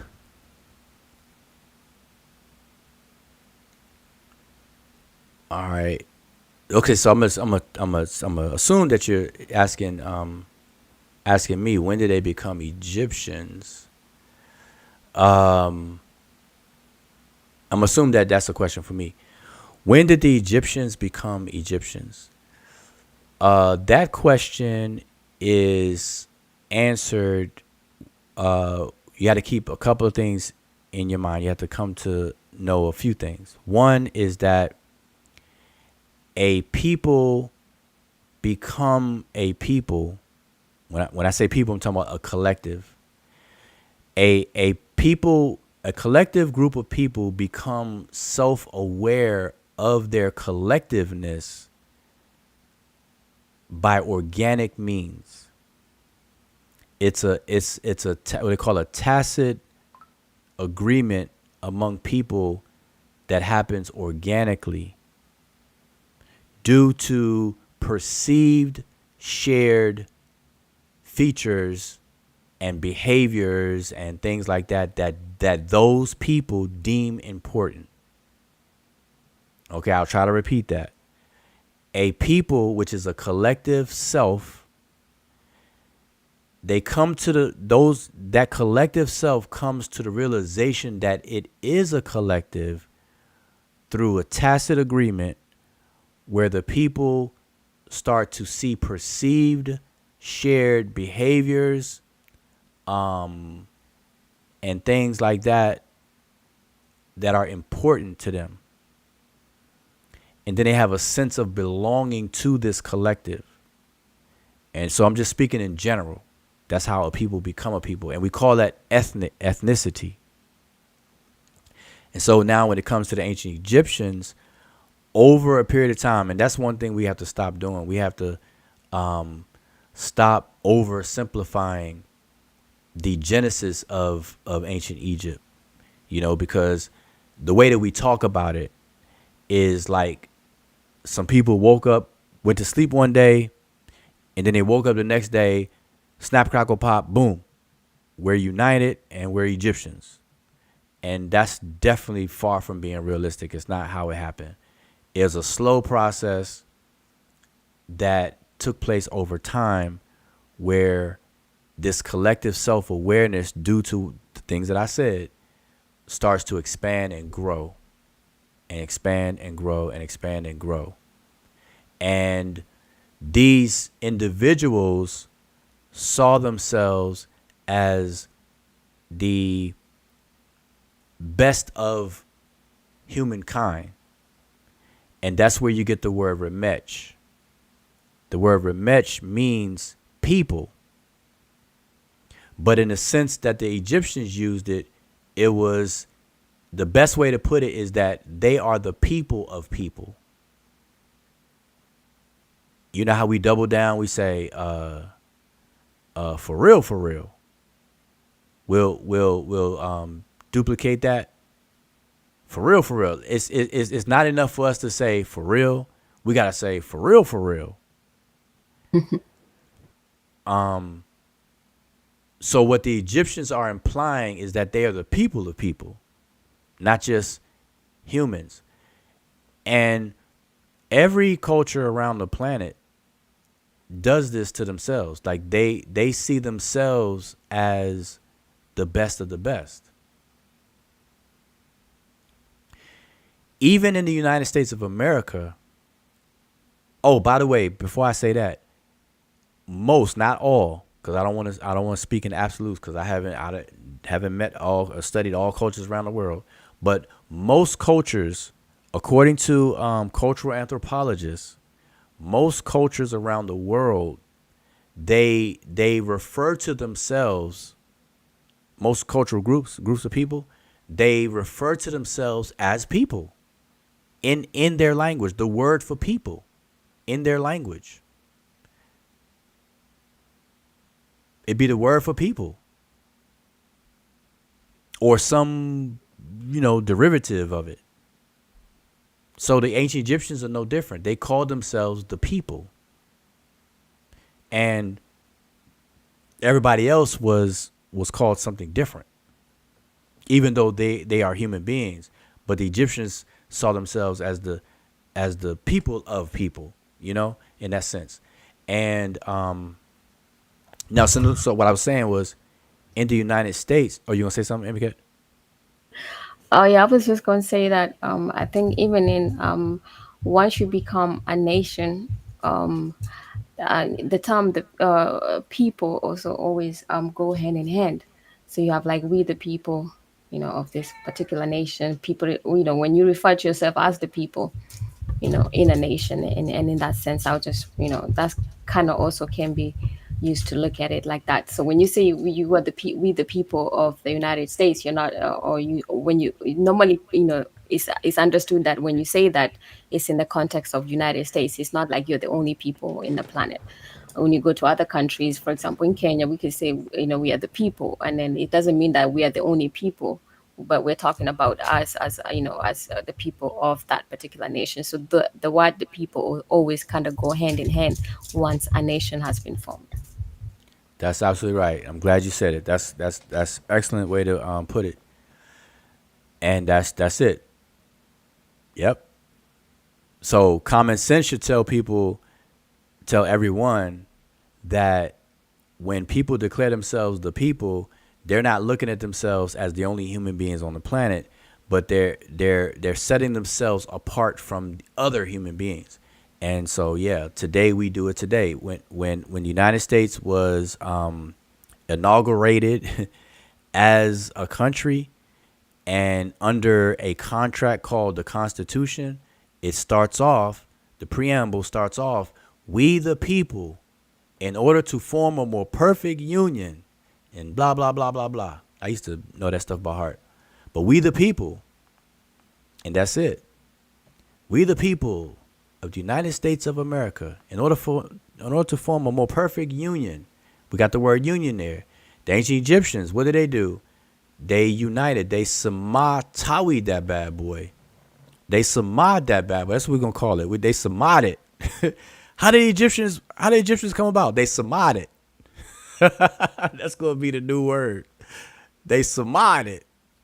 The past tense of sama. I'm just making up words now. They samad that bad boy. So anyway, so when did the Egyptians? So when infers a time frame. When did they become Egyptians? This is early. This is after the Naqada period, archaeological period, and it stems primarily from the Naqada culture of people. What archaeologists call the Naqada culture, because they don't name those people. Like you got A group, C group, B group. You have Badarian culture, Naqada culture, Gerzian culture.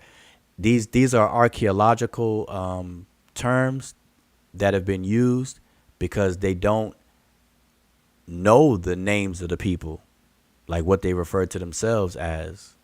So they just use the archaeological word and you know, it's kind of more generic. So the Naqada people and of the Naqada culture, which is in the place, the archaeological location called Naqada, which is right near Abju and Waset and Nubit, which is right there on the Nile where it sticks out. Let me pull up the map to show y'all real quick, if I have it handy. If I don't have it handy, then maybe another time. Oh, here we go. Just for the purposes of showing you guys where I'm talking about. This is the Naqada area. I gotta remove the chat. This is the Naqada area. Right around here. See, you can always recognize it, even if this map was blank. If you just look at the river, right, the Nile River, when it comes down, it has this bulge, this little small bulge that stick out right here. This area, this whole area, you know, I don't know how many square kilometers you would attribute to it, but this whole area right here is Naqada, the site of Naqada. And you see the name right there, Naqada. And it's near Nubit or Nub or Nebut. It's near what they call Thebes or Waset, etc. This area. And so what happened is the people here started to go upstream before going downstream. And that's what the material culture reflects. The actual movement of this unification process over a period of time and the realization of this collective self that later became known as the people, aka the Remage, aka the ancient Egyptians. So as far as a time frame, you're looking at the Naqada culture, roughly about 3400 BCE, leading into 3200, when it's attributed to the actual unification, where you get all the statements about Namir and the Namir's palette and all that kind of stuff. So hopefully that might help out. I'm trying to go down. They say African now. If you're talking about the Egyptians, yep, they refer to Egyptians as Africans now. That's why I said I created a trophy for everybody. People won, you know. People don't push back on that. Let's see. I'm going down. I'm trying to see. Going down.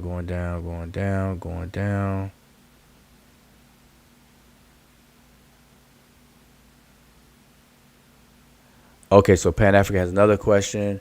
So they named themselves Egyptians. So Pan African, I'm not sure if you're asking that literally, like the word Egyptian, because I'm gonna take it two ways. I'm gonna answer it both ways. If you're saying did they named themselves Egyptians, like literally the word Egyptian, then no. Like I would like to think that's not what you're asking, because we all know that the word Egypt is comes to us in English, that we use in English, comes to us by way of Latin Egyptus, from Greek Aegyptos, which is the Greeks' way of trying to pronounce and spell a massive temple complex called Hutka Ptah in the Sapat of Mennefer, Memphis.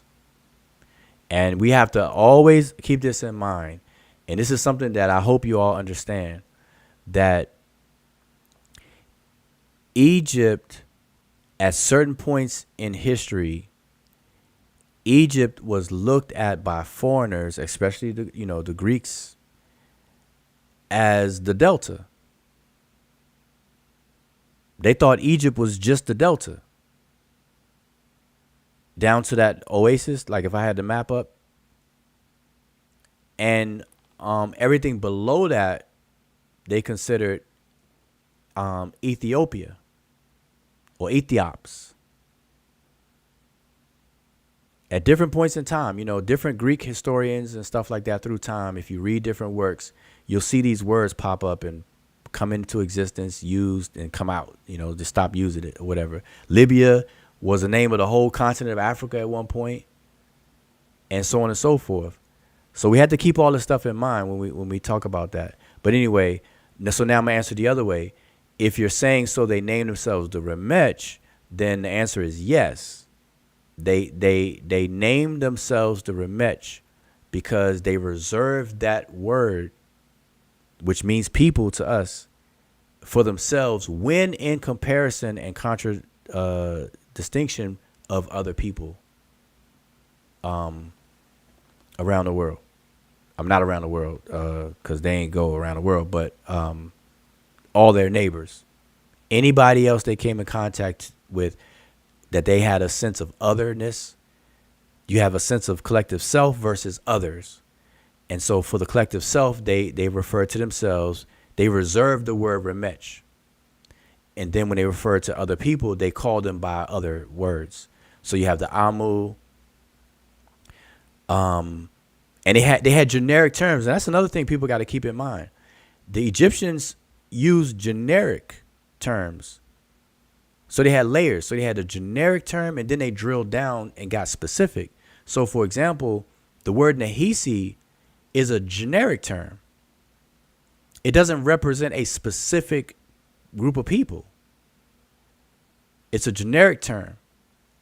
But if you drill down, now you have different ethnic groups within the region of Nahisi, within Ta Nahisi. So you have the Majayu, you have the Wawatiyu, you have the Iramiyu, you have the Inu, you have the Sichu, you have the Yamiyu or Yam, the Yam people, the Wawat people, the Iram people, the Majayu people, and so on. All of those people I just named are specific ethnic groups within the region they call Nahisi, Ta Nahisi. So Ta Nahisi itself is just a region, and Nahisi is a generic word for everybody in that region. They did the same thing with the word Amu. Amu represents Asians, everybody to the east, Everybody to the east, that's Amu. Everybody to the west, that's Chemehu. Chemehu. Everybody to the west. But then they had specific names. You even have another Western group called the Chehinu, which are the upper or the northern Libyans, and the Chemehu were the southerns. And among the Amu, you got specifics. You got the Syrians themselves. You got the all these other groups. Oh, and another thing is a side note, because I'm bringing this up. Another side note, when it comes to the word Hyksos, there's a little bit of confusion with that. So some people are already, up on correct information, but it's still some misinformation out there that the Hyksos is actually a group of people, and that's not the case, because before the popularly known Hyksos, or the attribution of Hyksos to people, claiming that's the Hebrews and, all that kind of stuff. Prior to all of that, the people south of Egypt were also referred to as Hyksos. And when I say people, I don't mean a people. I mean, there were people from the south that was referred to as like leadership or dignitaries. And they used the word Heka Kasut. Heka meaning a ruler or leader. Some people translate it as dignitary. And then Chaset or Kasut, which means from beyond the hills, which we simply translate as the word foreigner. So ruling foreigners, or foreigners who are rulers from wherever, came into Egypt from the south, and they were called Heka Kasut. Before the Heka Kasut that people are more and more familiar with. So that's another thing that people got to, hopefully people realize that. You got the Keftiu, you got the Sengir, you got all these different people that the Egyptians were aware of beyond the generic terms. So anyway, all right, let me keep on going. Facts who like that stupidity, literal Abraham, easy hot mess. Only believe, don't think, just ask Jesus for. I guess you comment on something I said earlier. Greek states did it. Oh, so Shesmu was saying, yeah, in terms of the people. Yep, nationality is the order of the day. Now let's do this though, real quick. Let's make sure we're on point with nationality. The difference between ethnicity and nationality, right? Ethnicity is a collective self, the realization of a collective self. Nationality is a body politic that your nationality results from the expressions that you have by being a member of a collective self. Okay, so that's the nuanced difference between those. All right, so ethnicity, you're part of you're declaring your collective self. You set the borders of the collective self versus others.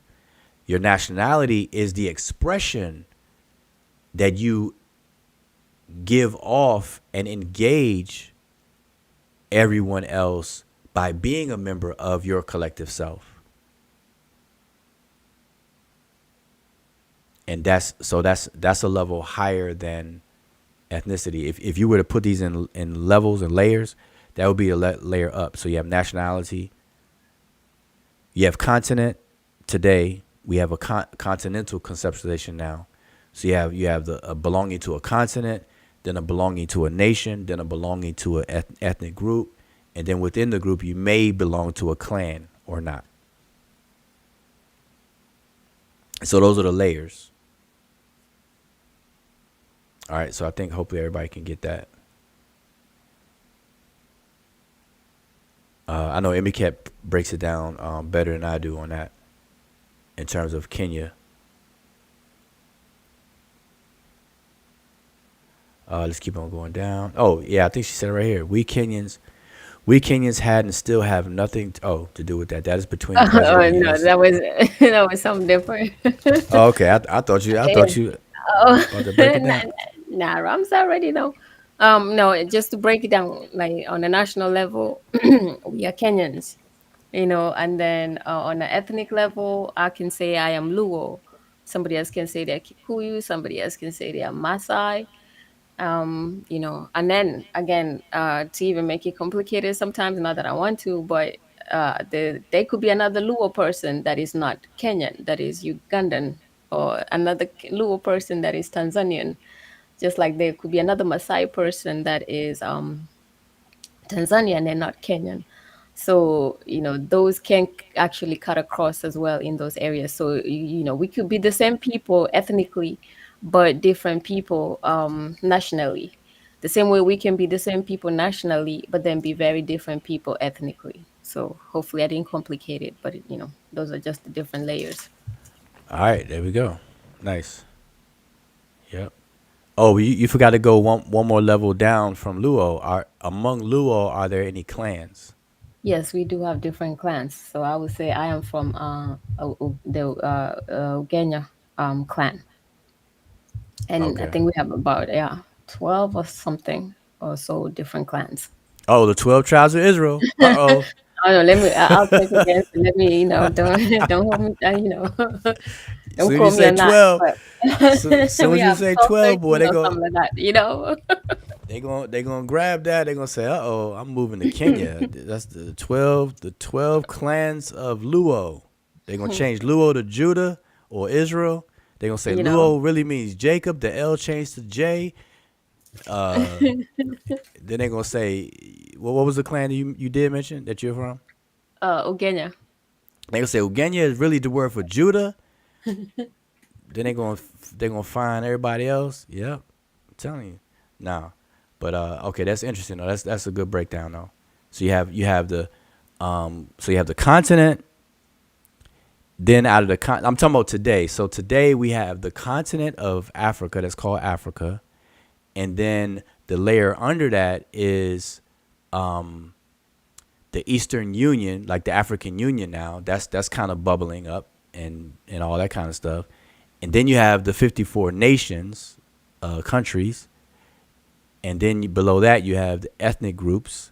And then below that, you may have the clans. So there you go. Yeah. All right.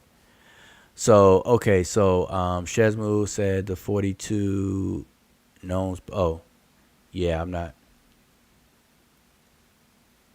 I'm trying to follow what Shesmu was saying. He said they're not Kemet yet. Oh, he said the word Egyptian is Greek. Well, okay, now we have to be careful with that. And this is something, I know people may think a thing about this, what I'm about to say. If let's just I'm gonna speak on it hypothetically just to kind of soften it up because I don't want people to get mad at me. Let's say, okay, no, let's switch it up. Let's use Osiris, right? The word Osiris. People will say that Osiris is a Greek word, and that's just not true. Osiris would be better described as a Greek transcription of an Egyptian word. But the word is Egyptian. And it's almost like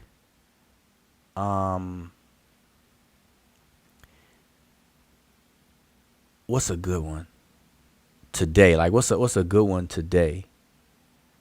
Man, like when I don't need to think of one, I can think of it quick. But what's a good one?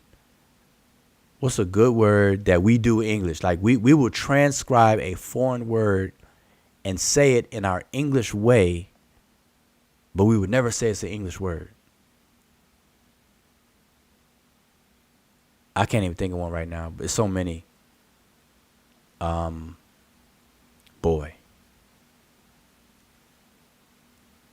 Anyway, I'm sure somebody could think of some. Like, so what I'm saying is in English, we will pronounce a foreign word unlike how it's pronounced by the original, speakers of the foreign language. We don't pronounce it like how the native speakers say it, but we'll say the word in English, and we don't dare say it's an English word. So the same thing with the Greeks. They're saying Osiris or Osiris, but it's not a Greek word. It's just the way that they pronounce an Egyptian word. And so anyway, coming back to Egypt, Aegyptos is not a Greek word. It's the Greeks' way of saying an Egyptian word. Okay, so I just want to put that difference out there so that we can, we could be on point with that, with these. Okay, I just, just saying. I don't want anybody to get mad at me now. Yeah, the 42 gnomes started to develop. Yep, 22 in the south, 20 in the north. Yep, the delta was not inhabitable at all times. That is very true. It used to be pretty much underwater, swampy water.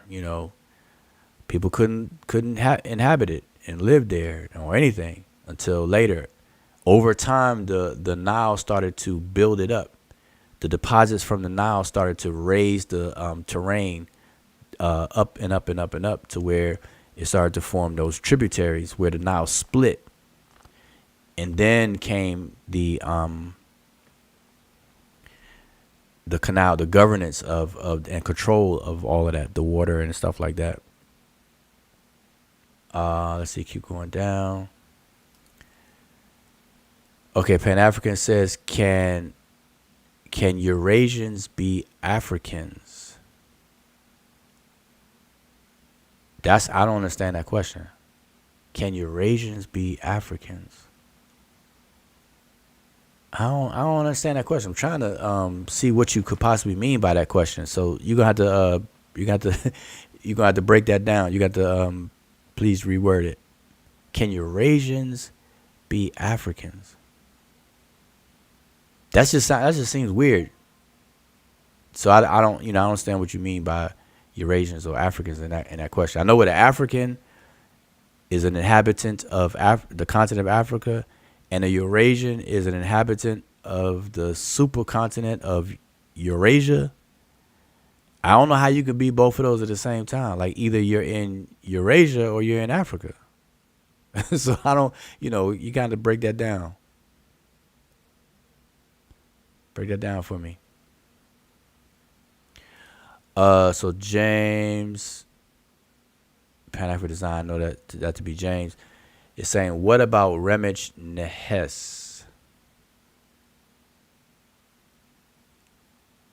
Yeah, see, you asking questions kind of out in isolation. Rameses. So remember, so let me do this. Let me do this. I will share this again. I shared this many times, and I recommended people to get this particular book only because it's not the only book that has this information, but it's a book that is easily accessible. I'm just going to take your comment off the page real quick. This book is by Siegfried Morens, and it's called Egyptian Religion, and it's readily available. And if anybody needs this book, like I said, I'm a giving person.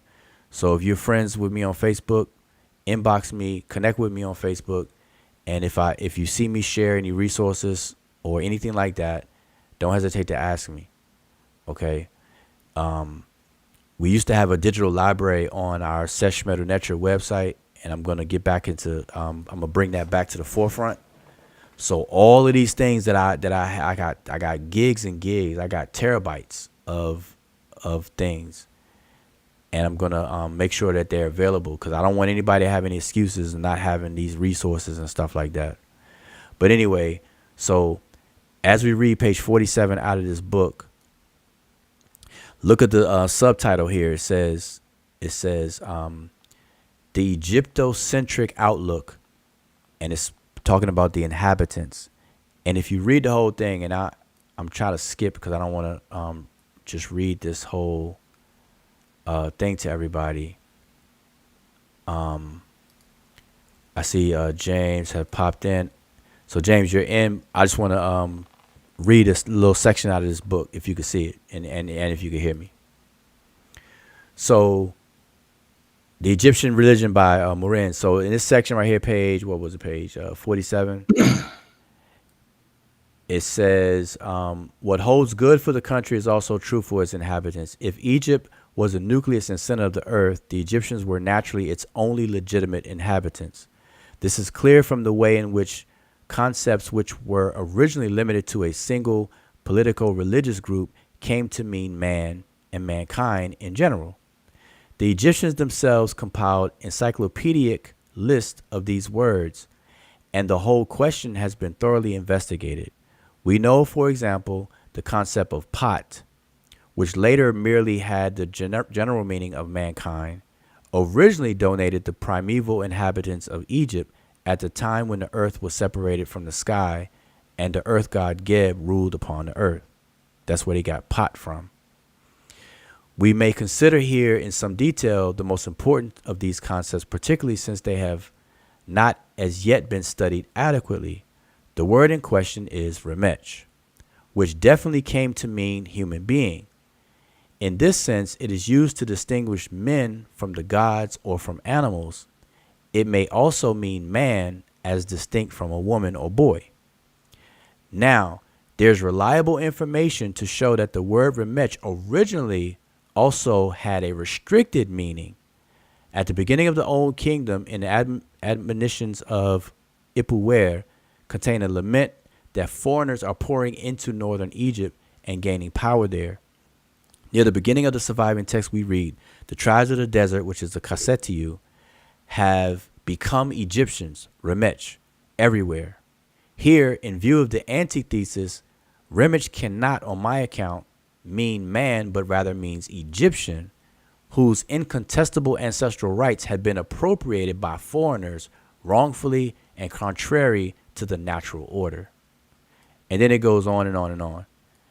And there's a second page that I always quote here too, that the word remech originally had a restricted meaning. Okay, so I say all of this to say that over time, the word remech started to loosen up in its meaning to be generic of people.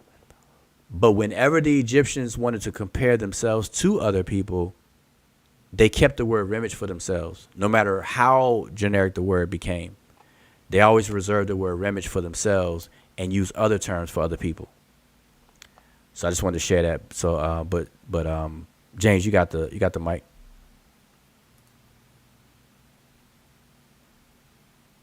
Can you hear If me? you're speaking, I can't hear you. Oh yeah, there you go. Yep. It might be a delay. I don't know why, but I can hear you.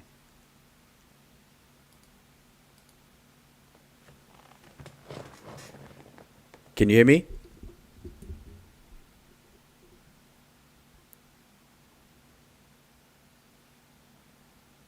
Yo, yo, yo.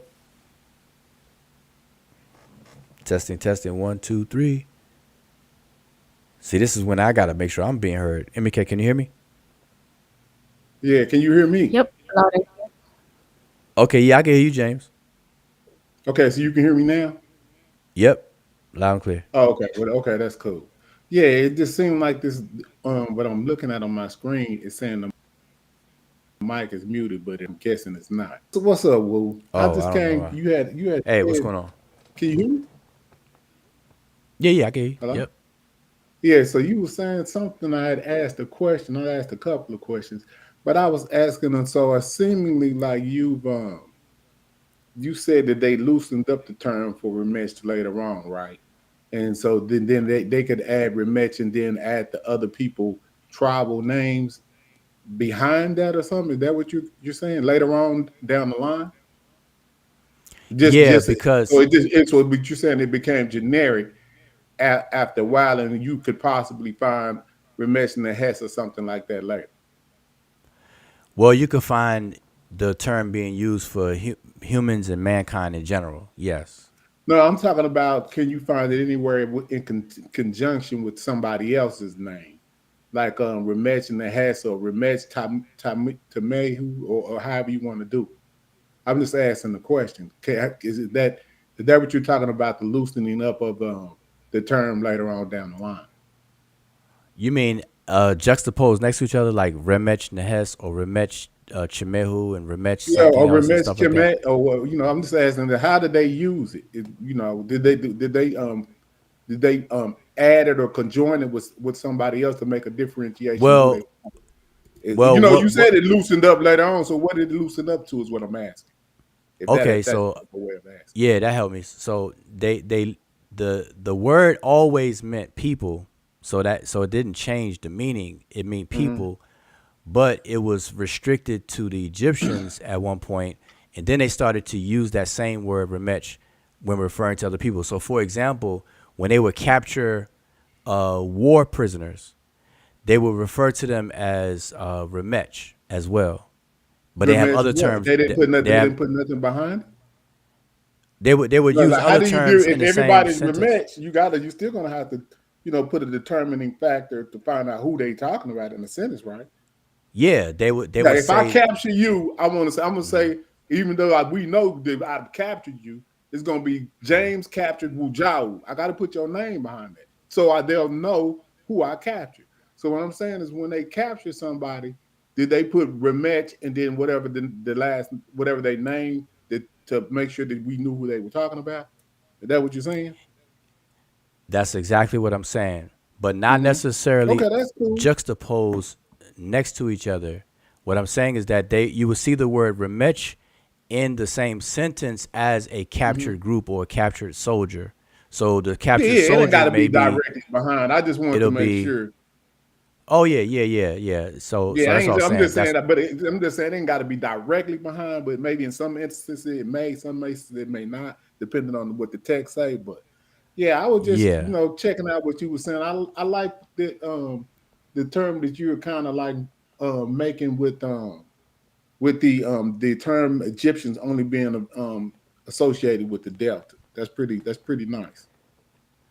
Yeah. Well, that's the perception of the Greeks, like the Greek historians. But most people don't know that, right? Exactly. That's why I try to say it every now and then. Yeah, you're right. Yeah, well, I You're mean, right. so okay, now, so let's just deal with this black and white issue, right? I mean, because that's the elephant in the room, right? So Nah, I don't think it's an elephant when anymore. I But go asked you about the ahead. Eurasians, I'm just saying, when I asked you about the Eurasians, you seemed to have gotten confused in what I was saying, right? You didn't understand that? Oh yeah. Clarify. Yeah, clarify that. Yeah, let's deal with that. Clarify that question. I just Okay, no. so the I don't know modern, how to take your question. yeah. Okay, so that's why I popped up, so we can maybe we can. I'm trying to understand what's going on. Yeah, So the modern Egyptians, when would you say they got there? the modern Egyptians that's there now. Yeah, we're going to use the chronology of the people that are there right now. Okay, When did you say these people that's called Egyptians got there? I would say that there was an influx of Arabs into Egypt. What year? The northern part. Yeah. I'm not saying you got to be exact years. Yeah. No, I'm I'm just saying saying like during 1,000 years ago, no, 2,000 years ago, not ballpark. that long Yeah, ago. yeah, Not that yeah. long ago. Okay, so okay, well, I'm just trying to make sure we on point. So bam, so you say probably about 750 years Around ago, seven, something like that. seven in the 750 700 ADs. 750,000, Let's put it that way. 750. 700 Yeah, ADs something like and that. That's my point. somewhere in 1,300 years that ago. ballpark area. The Arab invasion. So people can look that up. Okay, bam.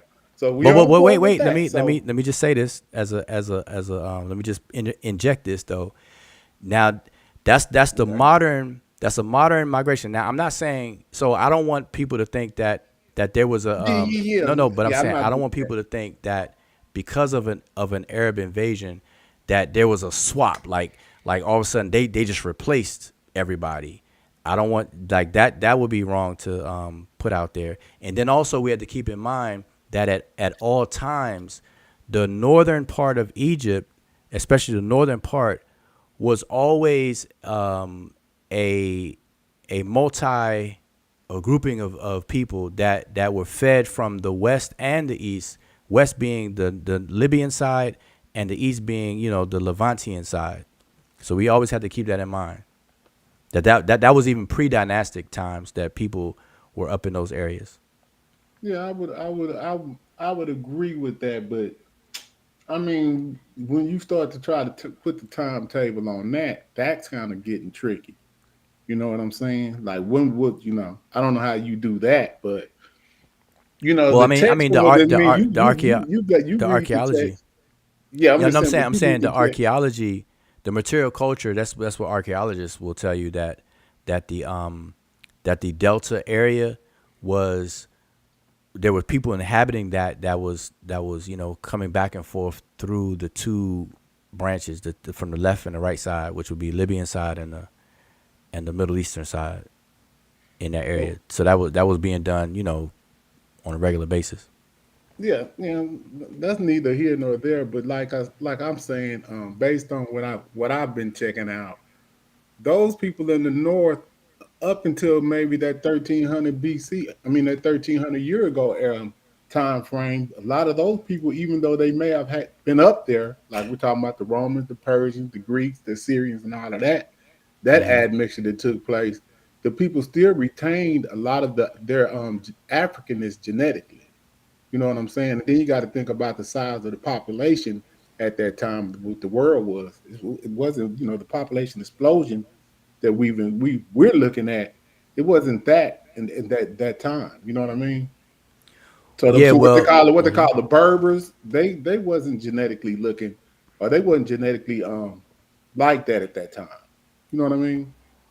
yeah, well, and also some of the people you mentioned, like those invasions that you mentioned, some of those people's stance was not even to mix, not even to Correct.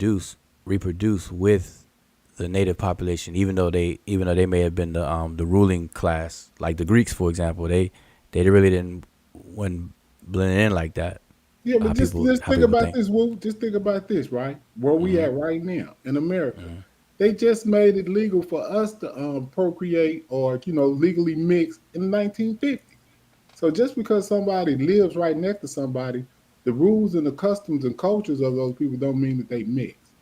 You know what I'm Right, saying? right, right. That's what I was saying about the Greeks. They Mhm. Yeah, they that's why. they I'm just in yeah, agreement yeah, with you on that. I'm just yeah, saying yeah. that Yep. in modern times we can look at things and gain an understanding because it seems like we don't use modern times to understand what's going on in that time. Like when war comes, people move and shift.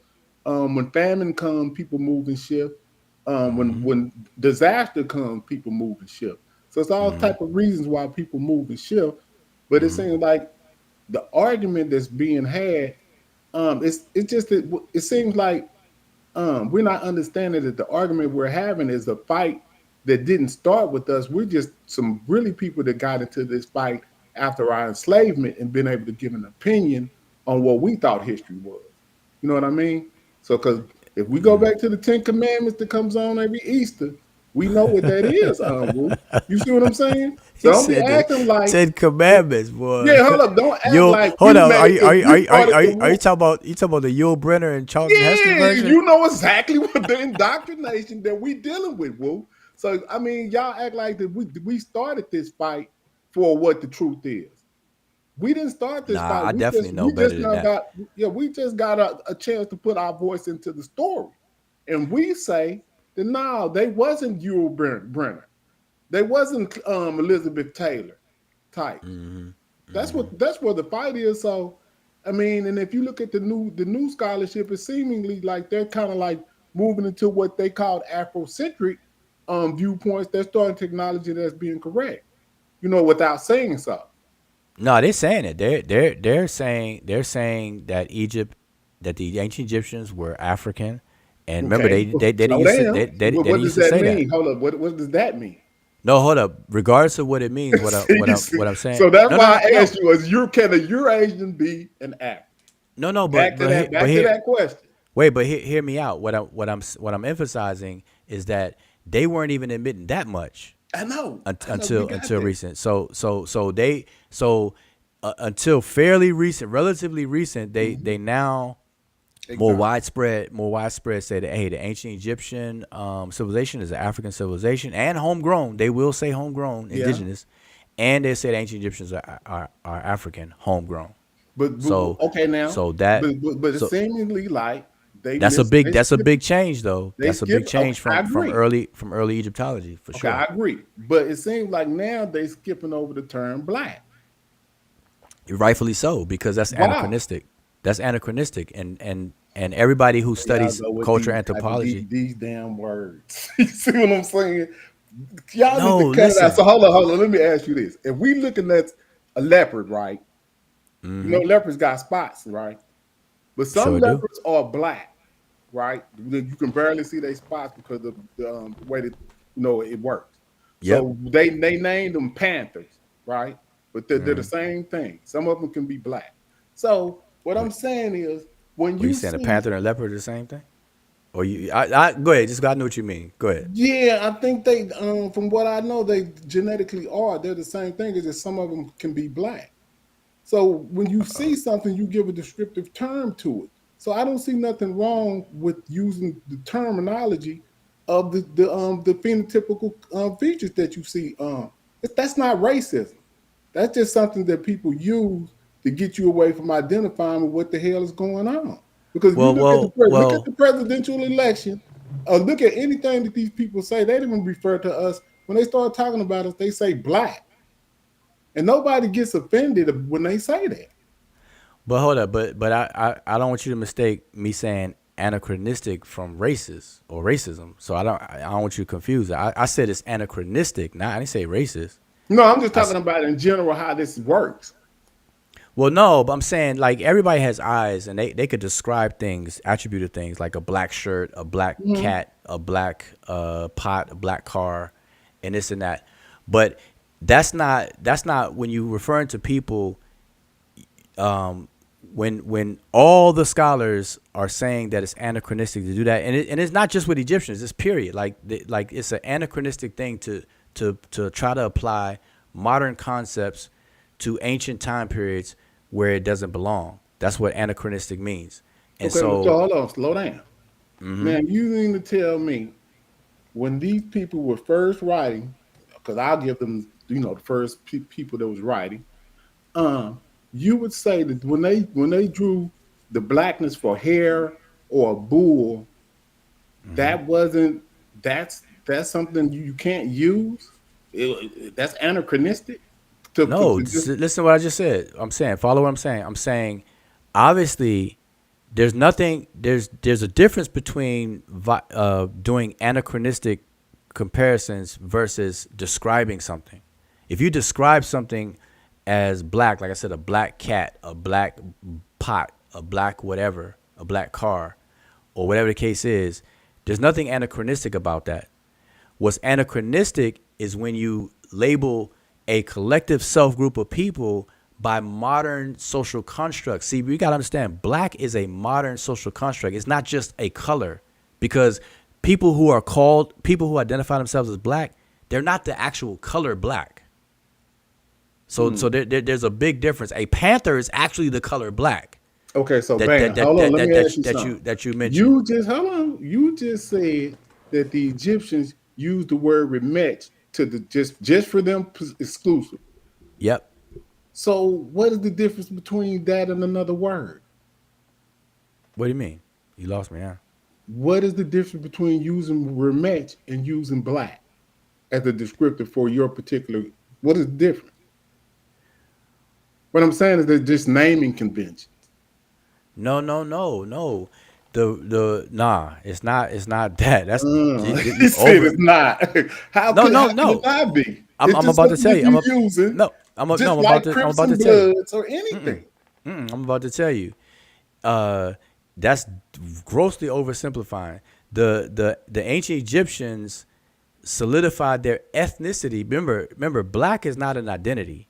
Even Dr. John Says Henry who? Clark. Even do you adhere or follow it or listen to Dr. Holy John Henry Clark? man, see, don't do that, boo. Cause see, I don't know No, I'm why just y'all asking. don't. I'm just I asking. don't know why y'all keep, and that's another thing. I'm glad I popped up for. Why y'all weaponizing Dr. Clark's words? Cause he didn't say what y'all saying. You know that, right? Man, I literally I play I him know you talking. play. I know you do So what what you you do. talking about? No, I'm saying, He's wait, hold what up, he's what he said. wait, hold up, wait. You going? Hold up. You just said he's not saying what he's Yeah, in the saying, and context that you're using it in, he's not saying that. listen, I could play the whole interview, James. Have you seen the whole interview? Man, you know I seen it before, boo. Cut it out. Okay, no, I don't. Oh, he's definitely saying that. But I'm saying what? Okay, explain What to he's me. let me put it in a nutshell because I know you long winded. In a nutshell, what he's saying is Yeah, tell me what you feel he's saying. we need to use African instead of black so we can identify with the continent from which we come. That's simply what he's saying. But he's not saying that we can't use black as the descriptive term. But he said it shouldn't be the leading thing that we use. That's all he said. Okay, So but hold hold on. up. That's interesting. That's not what he's saying. Hold on. Let's compare perspective because Holy smoke. you heard. No, listen to what I'm saying. I'm I'm gonna saying mute. I'm let's gonna check it out. okay. Now let's just walk through this real quick. So you and I both are familiar with the interview. So you just summarize what he said, and that's interesting. You know, that's your take on what he said. But and I don't disagree with what you said, but there's some things you left out because Dr. Clark specifically said that black is a political term, and he said that Africans didn't even invent races, the races. He said that was not invented by by African people. He said black is a political term. It tells you how you look, but it doesn't tell you who you are. He said, I hope that people will bathe in blackness enough to get over it and move on to something better and more important, to more Now important watch things. this. What's You better? know, you know what? Because I remember what he said, some parts of it, which is exactly what James was saying. Not, and he didn't say because he literally said that uh, a lot of people are not positively, and he said positively jet black. You know, and he said black doesn't tell you who you are. You know, so Right. he So why would actually we? does say that. Why would we try to identify Egyptians by a term, a modern social constructed term that doesn't even identify who people are?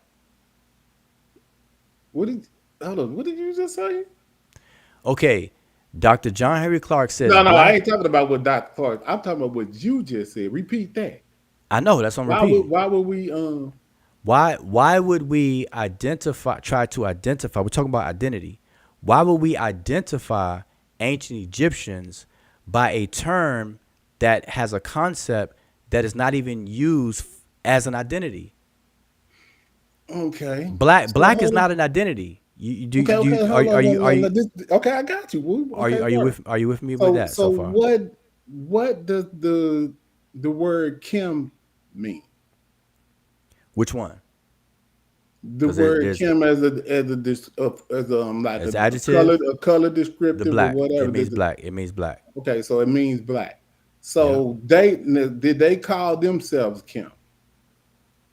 The ancient Egyptians collectively, no, they never did. So some of them called themselves Kim.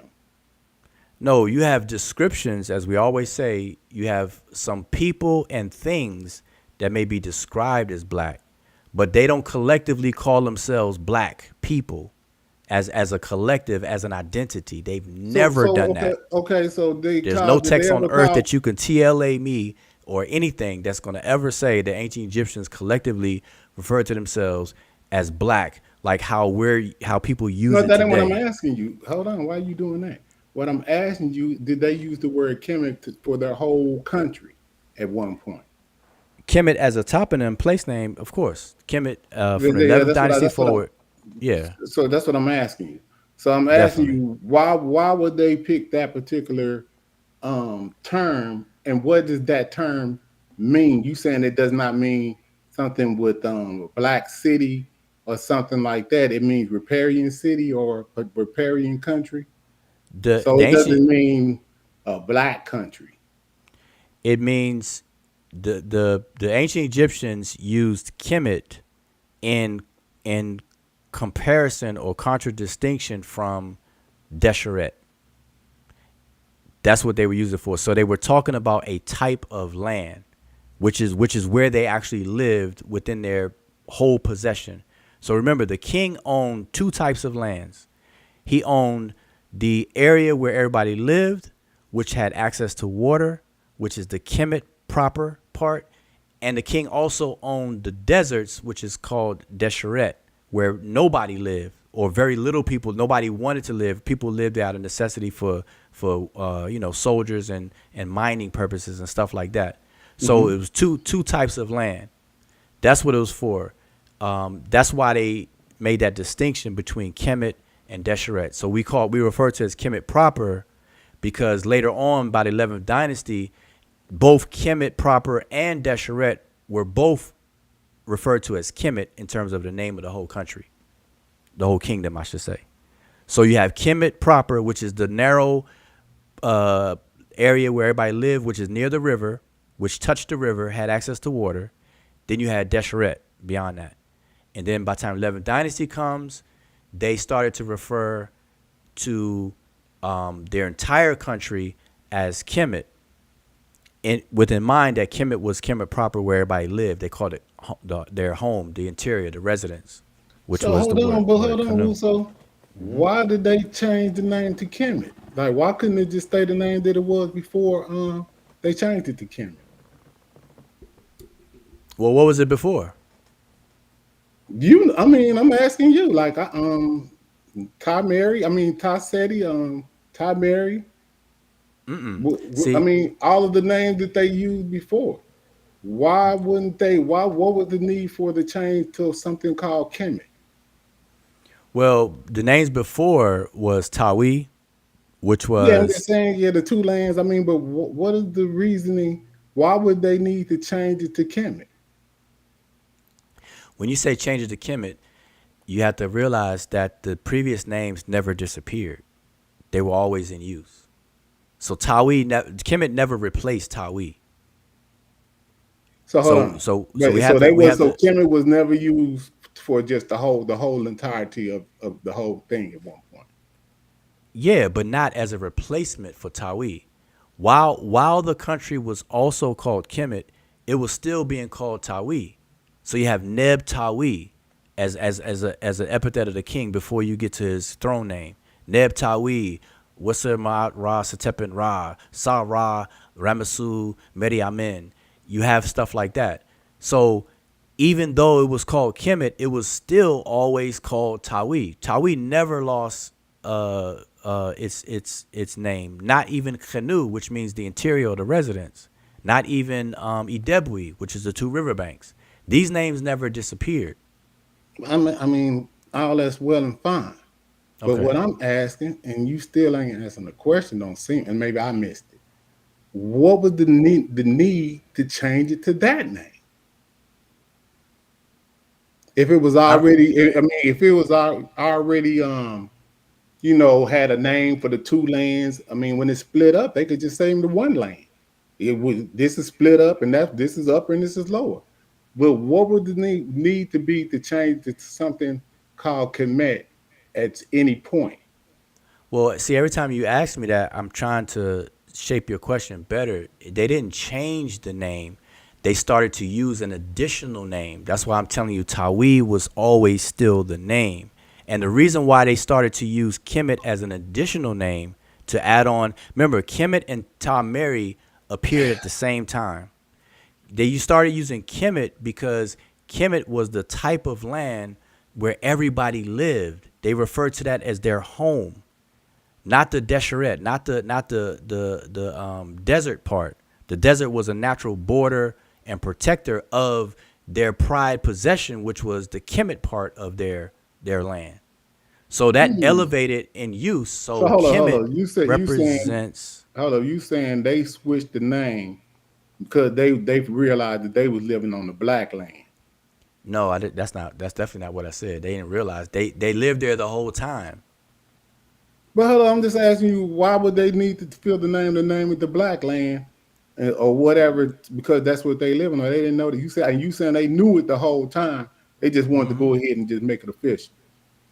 No, you have different words that elevated at certain times. So you have, like I said, Tom Mary, which is people don't try to discuss that. Why? Okay. Okay, but let me Just ask so this is a wait, good hold on, wait, question. no, After hold on, wait, after they hold quit on, calling it Kemet, what hold on. did they start calling it? After you know, we You just said saying, after Kemet. yeah, after they quit calling it, you know, you saying that just came in a certain period. So after that name popped up and went, what was the next name they used?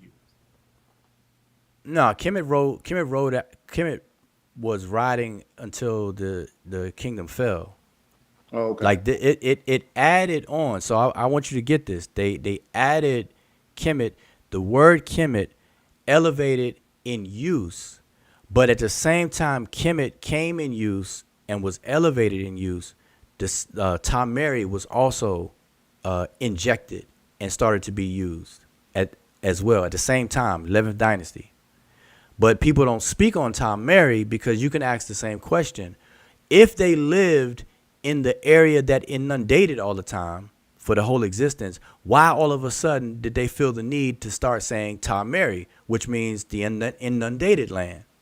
So what I'm saying is that within their culture, they obviously felt the need to elevate these two particular terms at that particular time. It's nothing really special about that. Same way they do different deities. So at certain points, Ra was all that in a bag of chips, and then at certain points, Amun takes over and is and seen and used everywhere. Amun Ra in terms of Waset and what they call Karnak now and stuff like that. So at certain points in time, these terms became more and more in use, and that's how we're seeing it now. Looking hindsight and saying, okay, Kemet. Everybody wants to call it Kemet as if it was never called Tawi. Like I'm talking about today among you know in the conscious community, everybody says Kemet. You don't hear hardly anybody say Tawi. The only people I say here The reason Tawi. why that is because from a chronological perspective, no one is saying that. We're saying, from what I know, Tawi predates Kemet.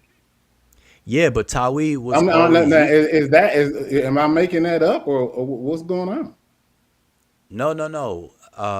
Nah, you solid with that. Tawi was used prior Yes. to So Kemet. after that name got they quit using that name, but you said No, they they didn't didn't. quit. Okay, you saying they didn't quit using it, but They they they sh- started they they they didn't. interjected another name. And that was the Yeah. name that they used, and then it became to the point that they used that name for the red and the black land. It just didn't mean the red. It just started out meaning the black land is what you're saying, and then you're saying that it spans out to the red land later on in the time frame, right? In terms of what it refers to. Yes. But what I'm saying is that because it sounds like I need you to get on board with the fact that Tawi was the name of the country throughout its entire history from the beginning till its fall. Yes. So Okay. but That's something I know, yeah, but I my already point know that, but I'm just saying I know, but my from point when I say from that, the chronological perspective that okay, Tawi is predates the term Kemet, and I was asking absolutely. why. I was asking why did they change the name to that with some type of understanding or meaning. I mean, people just don't do stuff for nothing. So why did they Absolutely. change it? The same reason, and I'm And you saying answering. it was just over time or whatever. So I guess that's just it. Like you don't know. No, that's not Basically, what I'm saying. No, what I'm saying is for the same reason that they started using Tom Mary. And I well, answered you okay, by saying I answered you by but saying by based on saying what we that know, okay. Tom Mary meant two different things at one time. But then they conjoined them together, so they knew that they were two different things that they were conjoining. So with the two lands, the upper and the lower, based No, on that's that, right? Tawi. No, that's Tawi. I said Tom Mary. Don't Oh, okay. confuse I thought you Tawi said with Tom Tawi. Mary. No, Tom Mary. The same reason they started using Tameri in the 11th dynasty is the same reason they started using Kemet in the 11th dynasty. And what I'm telling you is that at certain points in time, certain terms got elevated, and But it's no hold on, different. but Okay. Tamari only means the beloved land. So what they Tameri got to means do? the inundated land. But The word Mer in Mary is inundation, deals with water, not the Mer but meaning love. oh, okay. You saying that? Yeah. Well, however you want to put it. So you're saying that one wasn't. So you're saying it doesn't mean the beloved land. It means the inundated land. It got the Interesting. symbol. Yeah, you can look that up. It's Yeah, got the symbol of I the know hoe. about the Merle. Yeah, but yeah, I know that represents inundation. But regardless of what you're saying, well, you Yes, got to do indeed. this from a chronological perspective. You No, can't. I'm with you on the listen. I'm with you on the chronology. We both agree that Tawi, Idebwi, and Khanu, those three terms, come prior to Kemet and Tameri. So altogether, it's 5 terms. Kemet and Tameri come later in the game. So we Right. already agree on the chronology. But Mm, but where we split at is what I'm telling you is that at periods of time, certain words were elevated in usage in correct. text. Like you'll start seeing statistically more usage of certain terms in text, and they'll either come into high use and then fall back out, or come into high use and remain in high use. So Mm, Tameri and Kemet both hit the scene at the same time, in the same time period.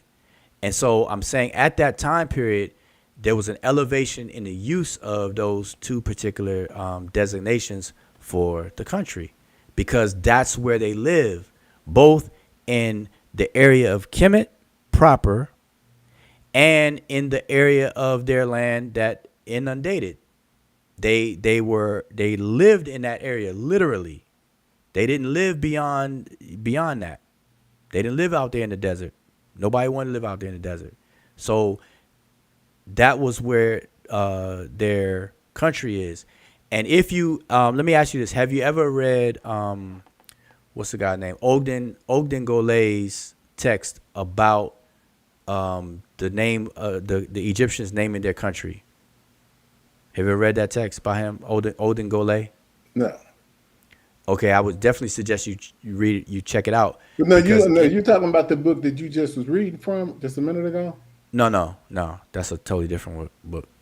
What I'm talking about is Odin Golay.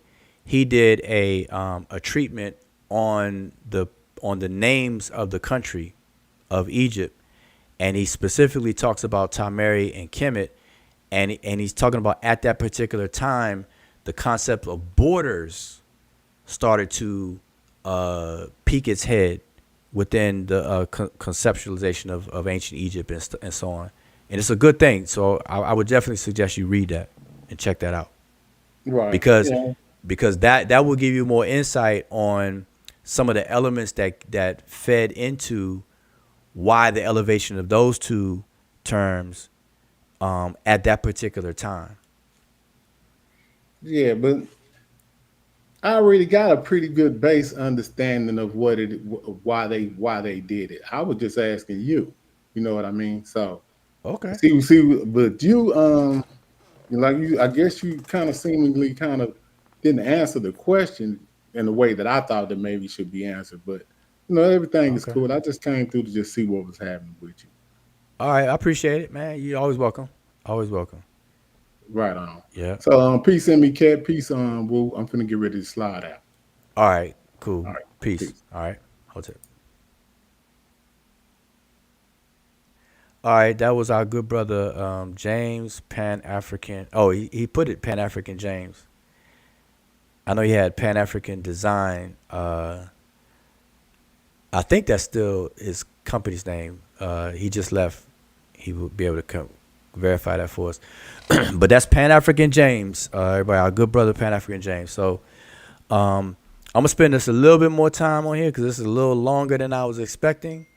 But yeah, because it's Friday and your good brother Wujao Irdi Ma'at has not eaten, and I do not like eating this late. This is late, you know. And y'all don't realize this, but what I would also what I would also like to what I also like to talk about, because you all, first of all, I appreciate everybody tuned in. All right, so I want to say that I always appreciate everybody tuning in and hanging out, because y'all could be doing something else, and we kicking it. Hopefully, we're moving the needle forward. Hopefully, you all are gaining something. My whole thing is to literally make sure you come satisfied and leave satisfied. That's what the word ETM Hotep means, and Shemim Hotep, respectively. So I literally want you to leave with a doggy bag of something that you learn. Even if you disagree with me, at least you have learned something to disagree with me with. You know what I'm saying? So you go do some further research or whatever the case is. All right. So I want everybody to, understand that. But what I was going to say is that you all know me, that, I focus on ancient Egypt. And I do it from the perspective of the language, because y'all know my stance is that you can't truly be intimate with a culture until you learn, at the very least, the basics of the language, because language is the DNA of culture. All right. I know y'all heard me say that till I'm blue in my face. So I focus on that a lot.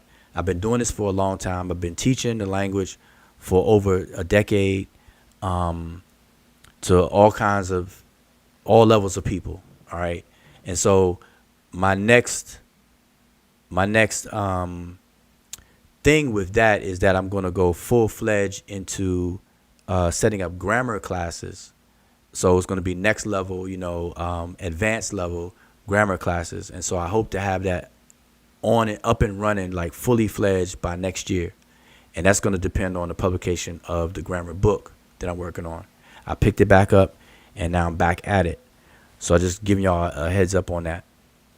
In the meantime, I'm still doing beginners level classes. Sister Emiket has pretty much been teaching the beginners level along with myself, but she's kind of been taking lead on that, giving me time to focus back on the grammar book and finishing that and things. So that's another way that you all can support. If you're interested, sign up for the class. None of our classes are breaking your bank at all. Trust me. Cheapest thing out there in terms of cost or whatever the case is. So that's that. But I'm trying to lead to the point, the other things that you all may not know me to have interest in, and I talk about a whole lot too. But you all just may not be aware of it and stuff.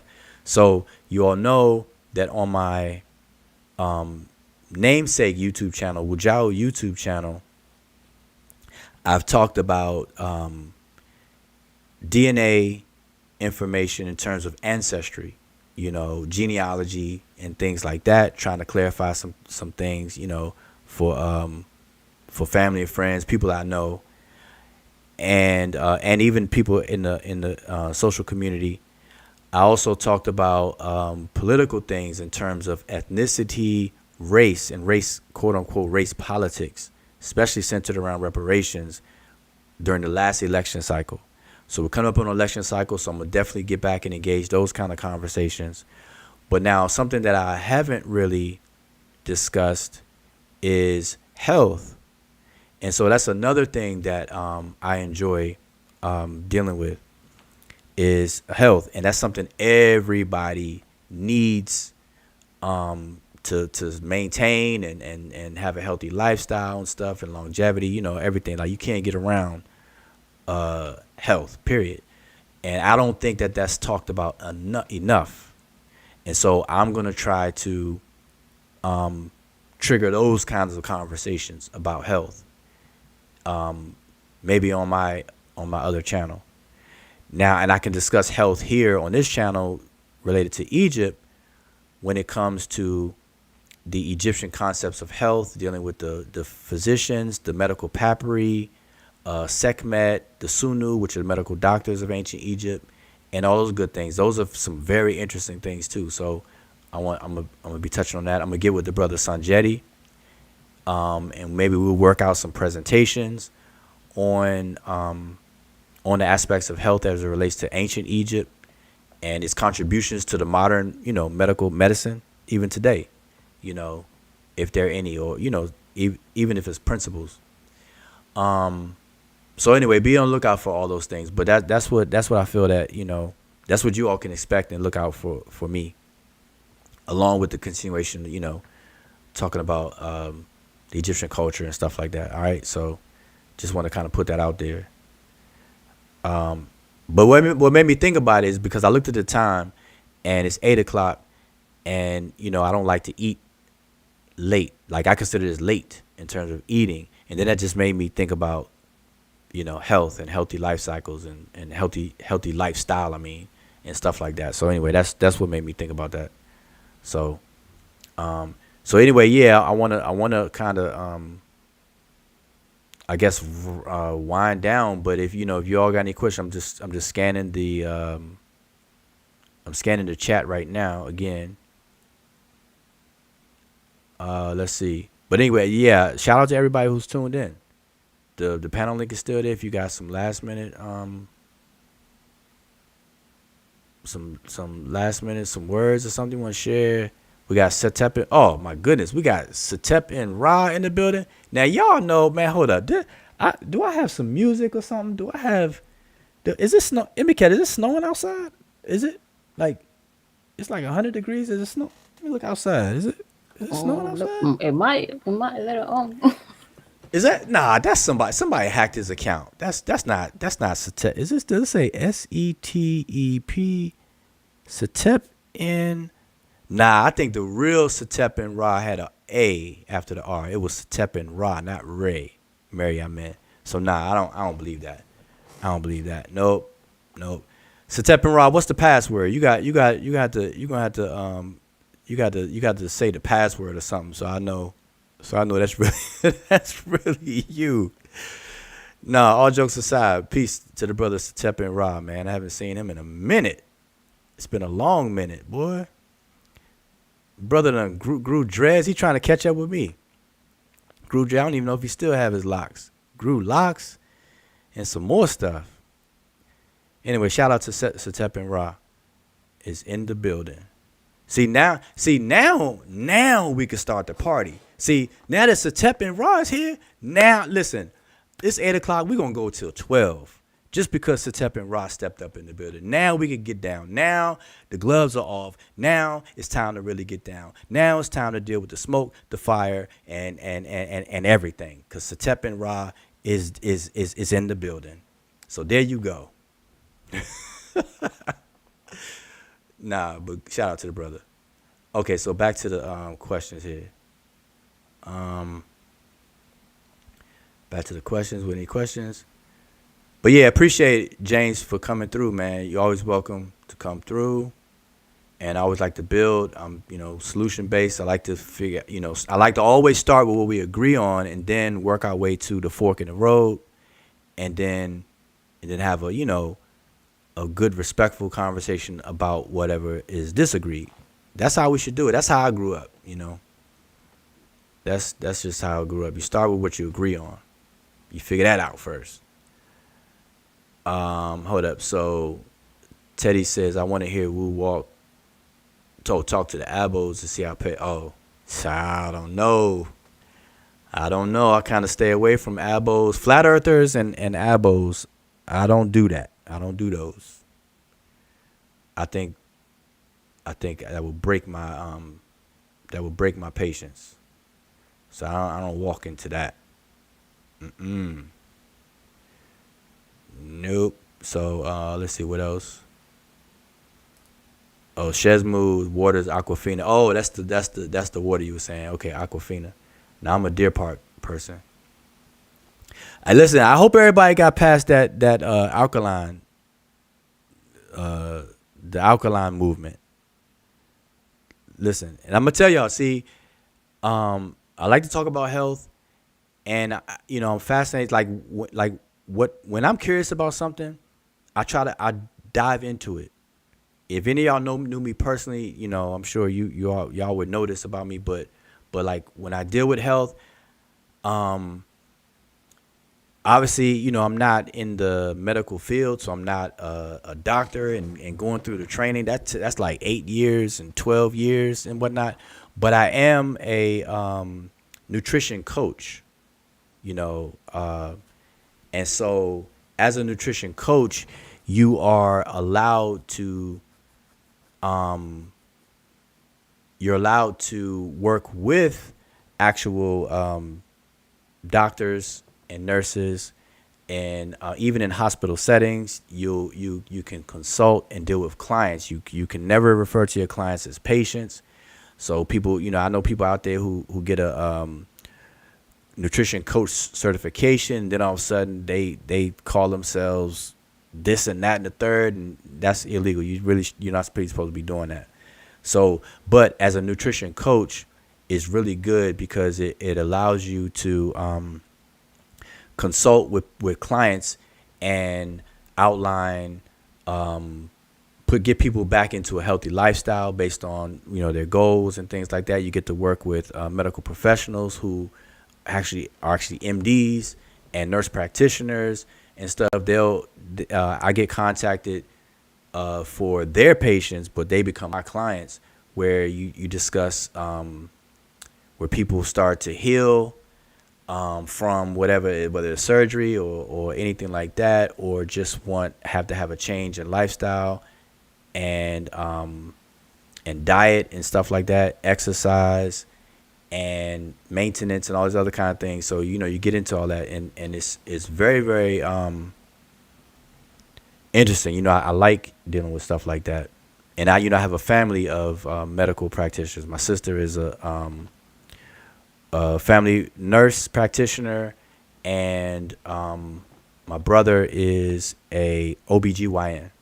So he's a female doctor, full-fledged, delivers babies all day, every day, does all that stuff.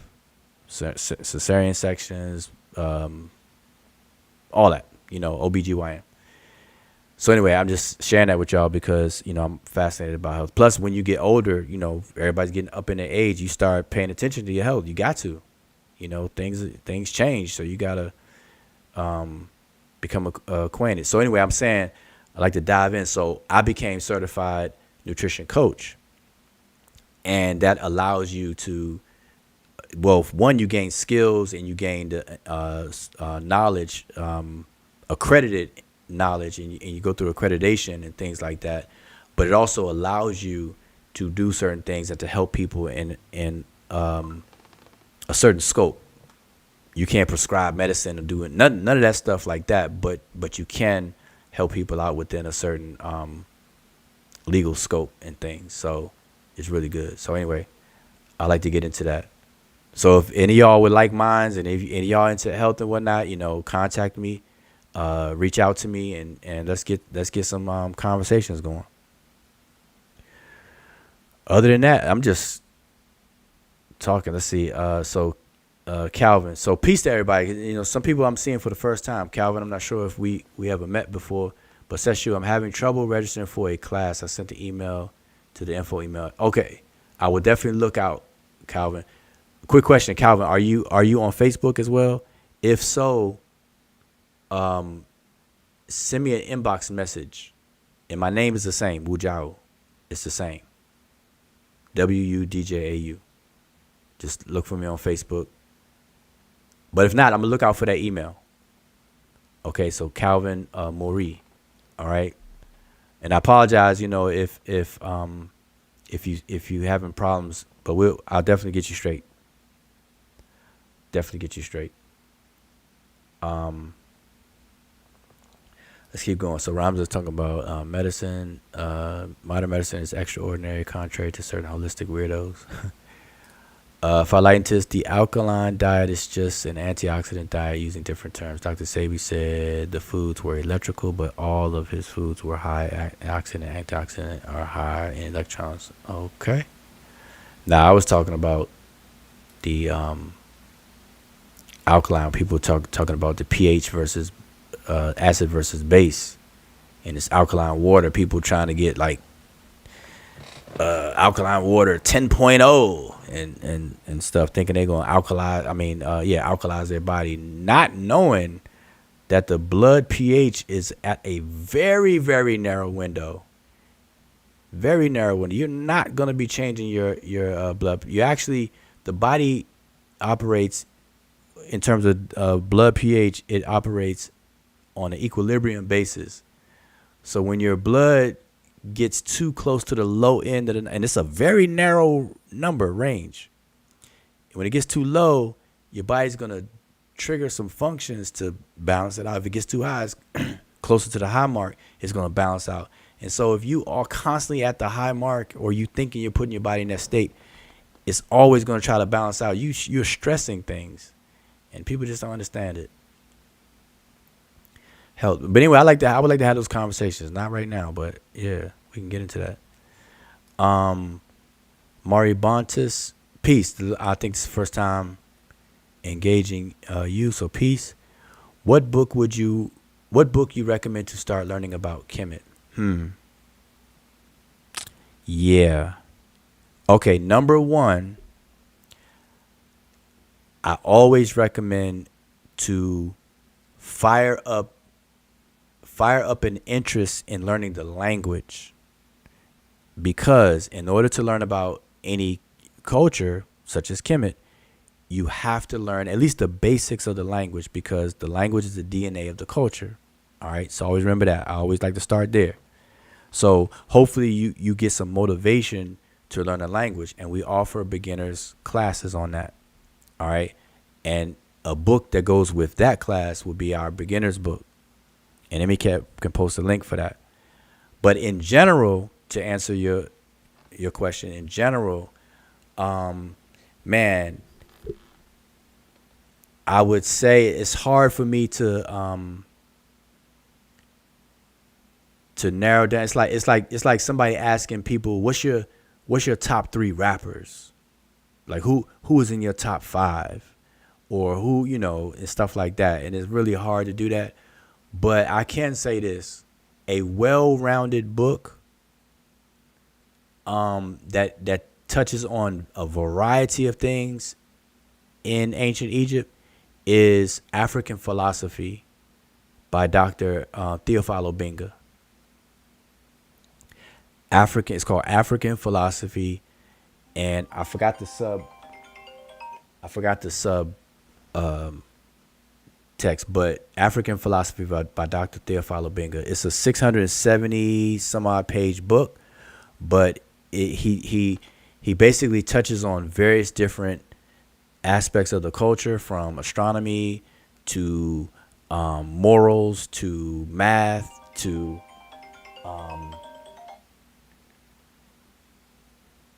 health, and stuff like that. And so it's a well-rounded book. So that would be something that I would recommend. But there's many others. It's just that's something that come off the top of my head. Okay, so hopefully that'll help you out. Let's see what else.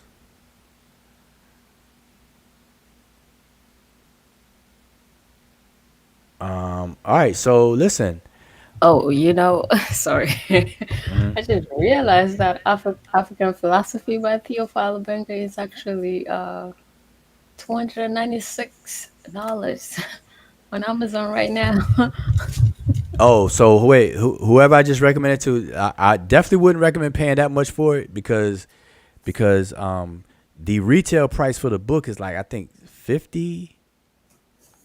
So when you see it that much, look around, like Google it. I wouldn't pay that much for it unless it's out of print and rare, which I don't think it is. But just search the internet for it. Okay. But there's many others. So that's just something, like, the reason why I recommend African Philosophy is because Dr. Theophilo Benga does a great job at putting Egypt in its African context, in him giving his commentary, and then the way the book is written. Whatever topic he discusses throughout the book, he shows a primary text, he gives the transliteration, the translation, and then his commentary. So that's the way he laid that out. So he'll let's say he'll quote the mathematical papyrus by Ahmose, right? And then he'll quote it. He'll show the glyphs, transliteration, the translation, and then he'll give commentary about it. And so that's an excellent way to share information as as a scholar.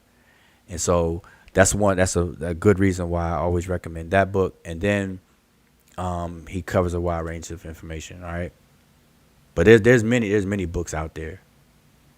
And like I said, we're gonna reintroduce our digital library. And I tell you, I have terabytes of books. I got a lot. I don't think I have it all because it's always a ongoing process. But I have a lot, though. I have a lot, from dictionaries and different languages. I got the German School of Italy. I got German books, French books, English. You name it. All right. So. Yep, Satep said, glad I got that. Yeah, I paid the whatever price the back of the book said. I paid that. But I knew I should have bought 2 books, though. I should have bought 2 copies. Yeah, it was actually on sale. I forgot if it was $25 or $30-some, and everybody on this issue got their copies. Yeah, I remember that. Yep. So that's good. But if you find it, get it cheaper. But listen, everybody, I really appreciate everybody tuning in. Hopefully, now go back and watch the previous video. This live stream that we're on right now was really just kind of like an after party, open discussion for the previous video. I wanted to do the previous video to just deal with the tomb of Rameses III that you see on the screen as the same thumbnail, and I wanted to reorientate everybody in the tomb, show all the 16 figures, where they are on the walls, and all that good stuff that I mentioned in the previous video. Go back and watch it if you missed it. It should be only an hour and a half long, because I wanted to make sure the video, I was trying to make it no longer than an hour, but hey, MC Iron Lung, hour and a half, that's still excellent. If y'all know me, an hour and a half is excellent, because I can easily make videos 4 hours long. But anyway, go check it out. If you got questions, leave a comment under the video. If you're friends with me on Facebook or whatever the case is, definitely reach out to me. And I see we got brother Sanjetti is in the building. Let me post him back up here. There you go. What's going on, Sanjetti Ankara? All right, hotel. All right. I know you're about to get off. I was trying to catch you. We're just coming back from the International African Arts Festival in Brooklyn. Okay. So it started to rain a little bit, so we had to get up out of there. So anyway, I called to support the African philosophy book by Theophile Benga. Mm-hmm. In the comments, I posted the publisher of that book. Okay, good. Publication. You get it directly from the publisher. It's $37.50. You don't need to pay over $100 for it. Oh, there you go. That's what's up. So y'all heard that? It directly from the publisher. It's Black owned, Black ran, Black operated, based out of Senegal. Authors such as Aikwe Arma, that great author and elder, also has publications there. So there you have it. All right, that's good. See, Sanjetti came with Santa Claus today. Yeah. Came bearing gifts. Yeah. I don't see the link. Can you put it in here and then I'll put it in it? It looks like it's under my Yoruba name, Ifatunde. Hold up, you know what? If you put a you I probably gotta make sure that the wrench. Yeah. If you hold up, let me see if I can find it. I'll find it. I'll find it. Can I post? Can I post a comment here? No, just do this real quick. Just post. Just say Hotep real quick in the comment section. In the chat. I mean, just say Hotep or anything. Cause I forgot you switch your name. I had to give you Okay, back the wrench I'm on not this able thing. to put a comment on there. Oh, you're not? Okay. I think it's the private chat. My bad. Here, there's the private chat. It Oh should no, in be. the on YouTube. Um. Oh, Dang, here. he done clicked himself off. Oh, okay, yeah, because people need that link. That's because I tried to look everywhere while you were talking and I couldn't see everywhere Yeah, else is still kind of expensive. I'm gonna make sure I buy me a second copy. 37.50. That's cheaper than what Yeah. I paid. Well, I thought cause even the back of the book, I got to get my book. I think that is the listed price on the back of the book. Whatever the back of the book said, I know I paid that at one point. It's been a long minute. He said so, but hold up. He said the publisher. I have the book. Hold on. Let me hold on 1 second. MBK, you hold it down for a second. Okay.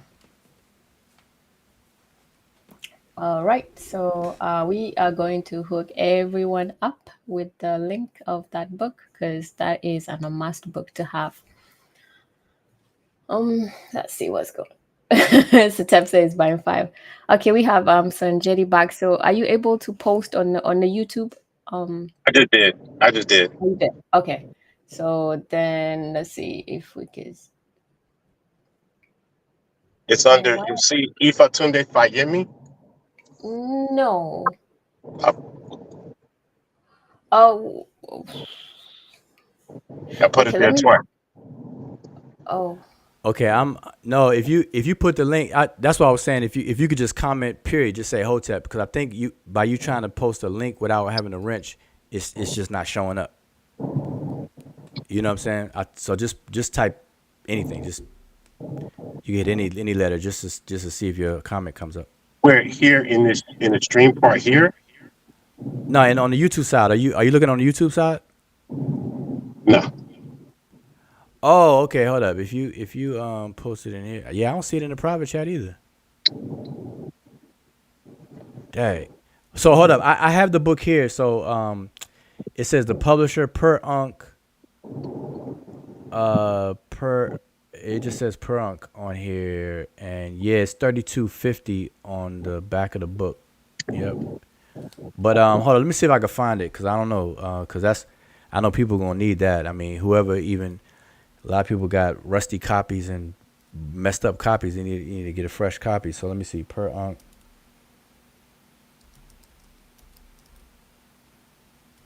Let me just try to find this real quick. Per unk.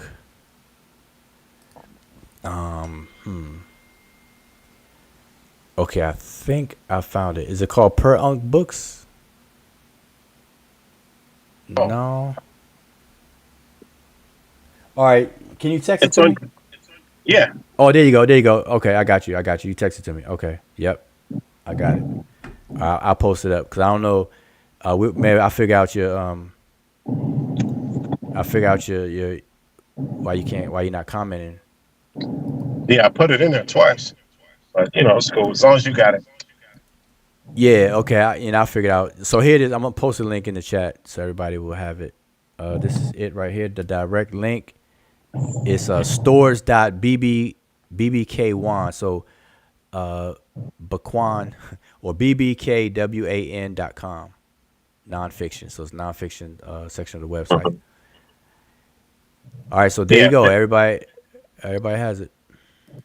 All right, cool. All right, I'm going to jump off. I just wanted to, give you a little assistance there. All right, appreciate that. Yeah, I know everybody's gonna be happy about that. There you go. Yep.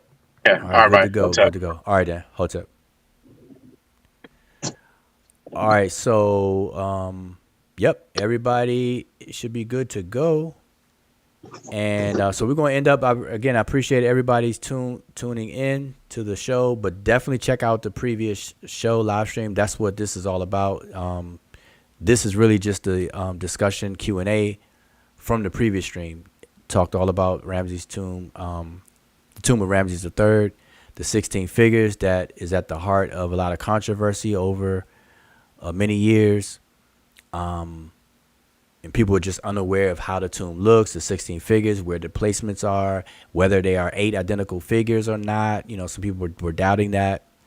Some people were confused about the labeling, even though the figures are different and all that good stuff. So definitely check out the video. and y'all let me know what you think. Feedback is always welcome, good, the bad, and the ugly. All right. So with that, MBK, you have anything else? Well, thank you everybody Dua for tuning in today to our channel, and make sure that you share the videos because that helps us reach more people. And I guess also make sure that you notify you click on the notification bell because Wujao always just pops up and shows up without planning, so that way you don't miss any of this sessions. So just that really. So I guess I'll see you guys in the next one. Alrighty. So listen, we're gonna leave out with the wisdom of. All right, let me drop that comment. Okay, we're gonna leave on the wisdom of the venerated elder scholar, Dr. John Henry Clark, and his stance on black and blackness and what we should be doing moving forward. All right. So until next time, I'm going to say peace and y'all be safe.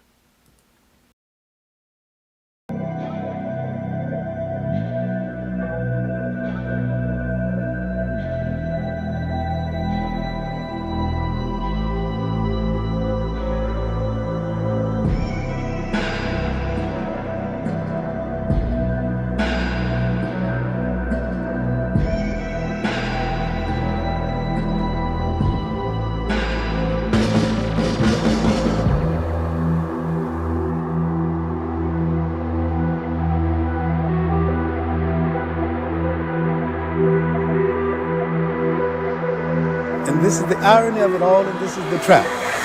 The Europeans began to manipulate history when they rose and began to expand into the broader world in the 15th and the 16th century because they had to justify the slave trade and they had to justify the colonial system that followed.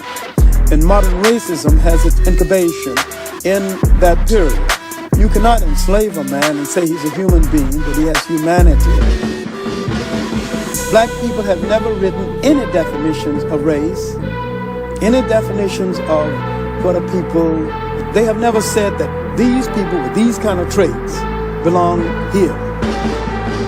Because modern racism had its development in the pseudo-scientific development of intellectual Europe after the 15th century. And they began to say that certain kind of people belong to certain kind of race, and they created the concept of race and racism itself. You saying, in essence, that there's no such thing as a race? Oh, I maintain that race is the phoniest issue ever invented by the mind of man. European invented and developed the concept of race. There's really no such thing as a race because nature created no races. Race is a man-made thing. Could we say that being called black was a political term? It's a political term and a term which indicates our self-awareness at this juncture in history, and I think we really need it. We need to really bathe in blackness for a while, but I wish we'd get the bath over with and go on to something a little more important. We need to really bathe in blackness for a while, but I wish we'd get the bath over with and go on to something a little more important. Black in itself is not an ethnic term. Black tells you how you look, but it don't tell you who you are. We are essentially an African people. Wherever we live on this earth, we're essentially an African people.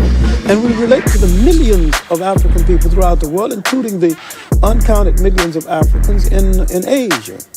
The word Afro-American or African-American would probably be more appropriate and more honest and more in keeping with what we actually are. Because all of us are not positively, physically, real jet black. And so the argument now sometimes is between the supernationalists and the mild nationalists and blacker than thou. When blackness is a state of mind, a state of attitude, a state of approach to things that can exist in almost any of us, including from the blonde black person to the jet black. And the jet black can be traitors, and they can be patriarchs, they can be a whole lot of it. See, we've been everything in history from saint to buffoons. We are complete people. And we need to start looking at ourselves as a complete people. And I think that once we convinced ourselves that we're black and beautiful, we'll stop saying it and just go ahead and be black and beautiful and release a whole lot of energy for more important things. Could we say that being called black was a political term? It's a political term and a term which indicates our self-awareness at this juncture in history, and I think we really need it. We need to really bathe in blackness for a while, but I wish we'd get the bath over with and go on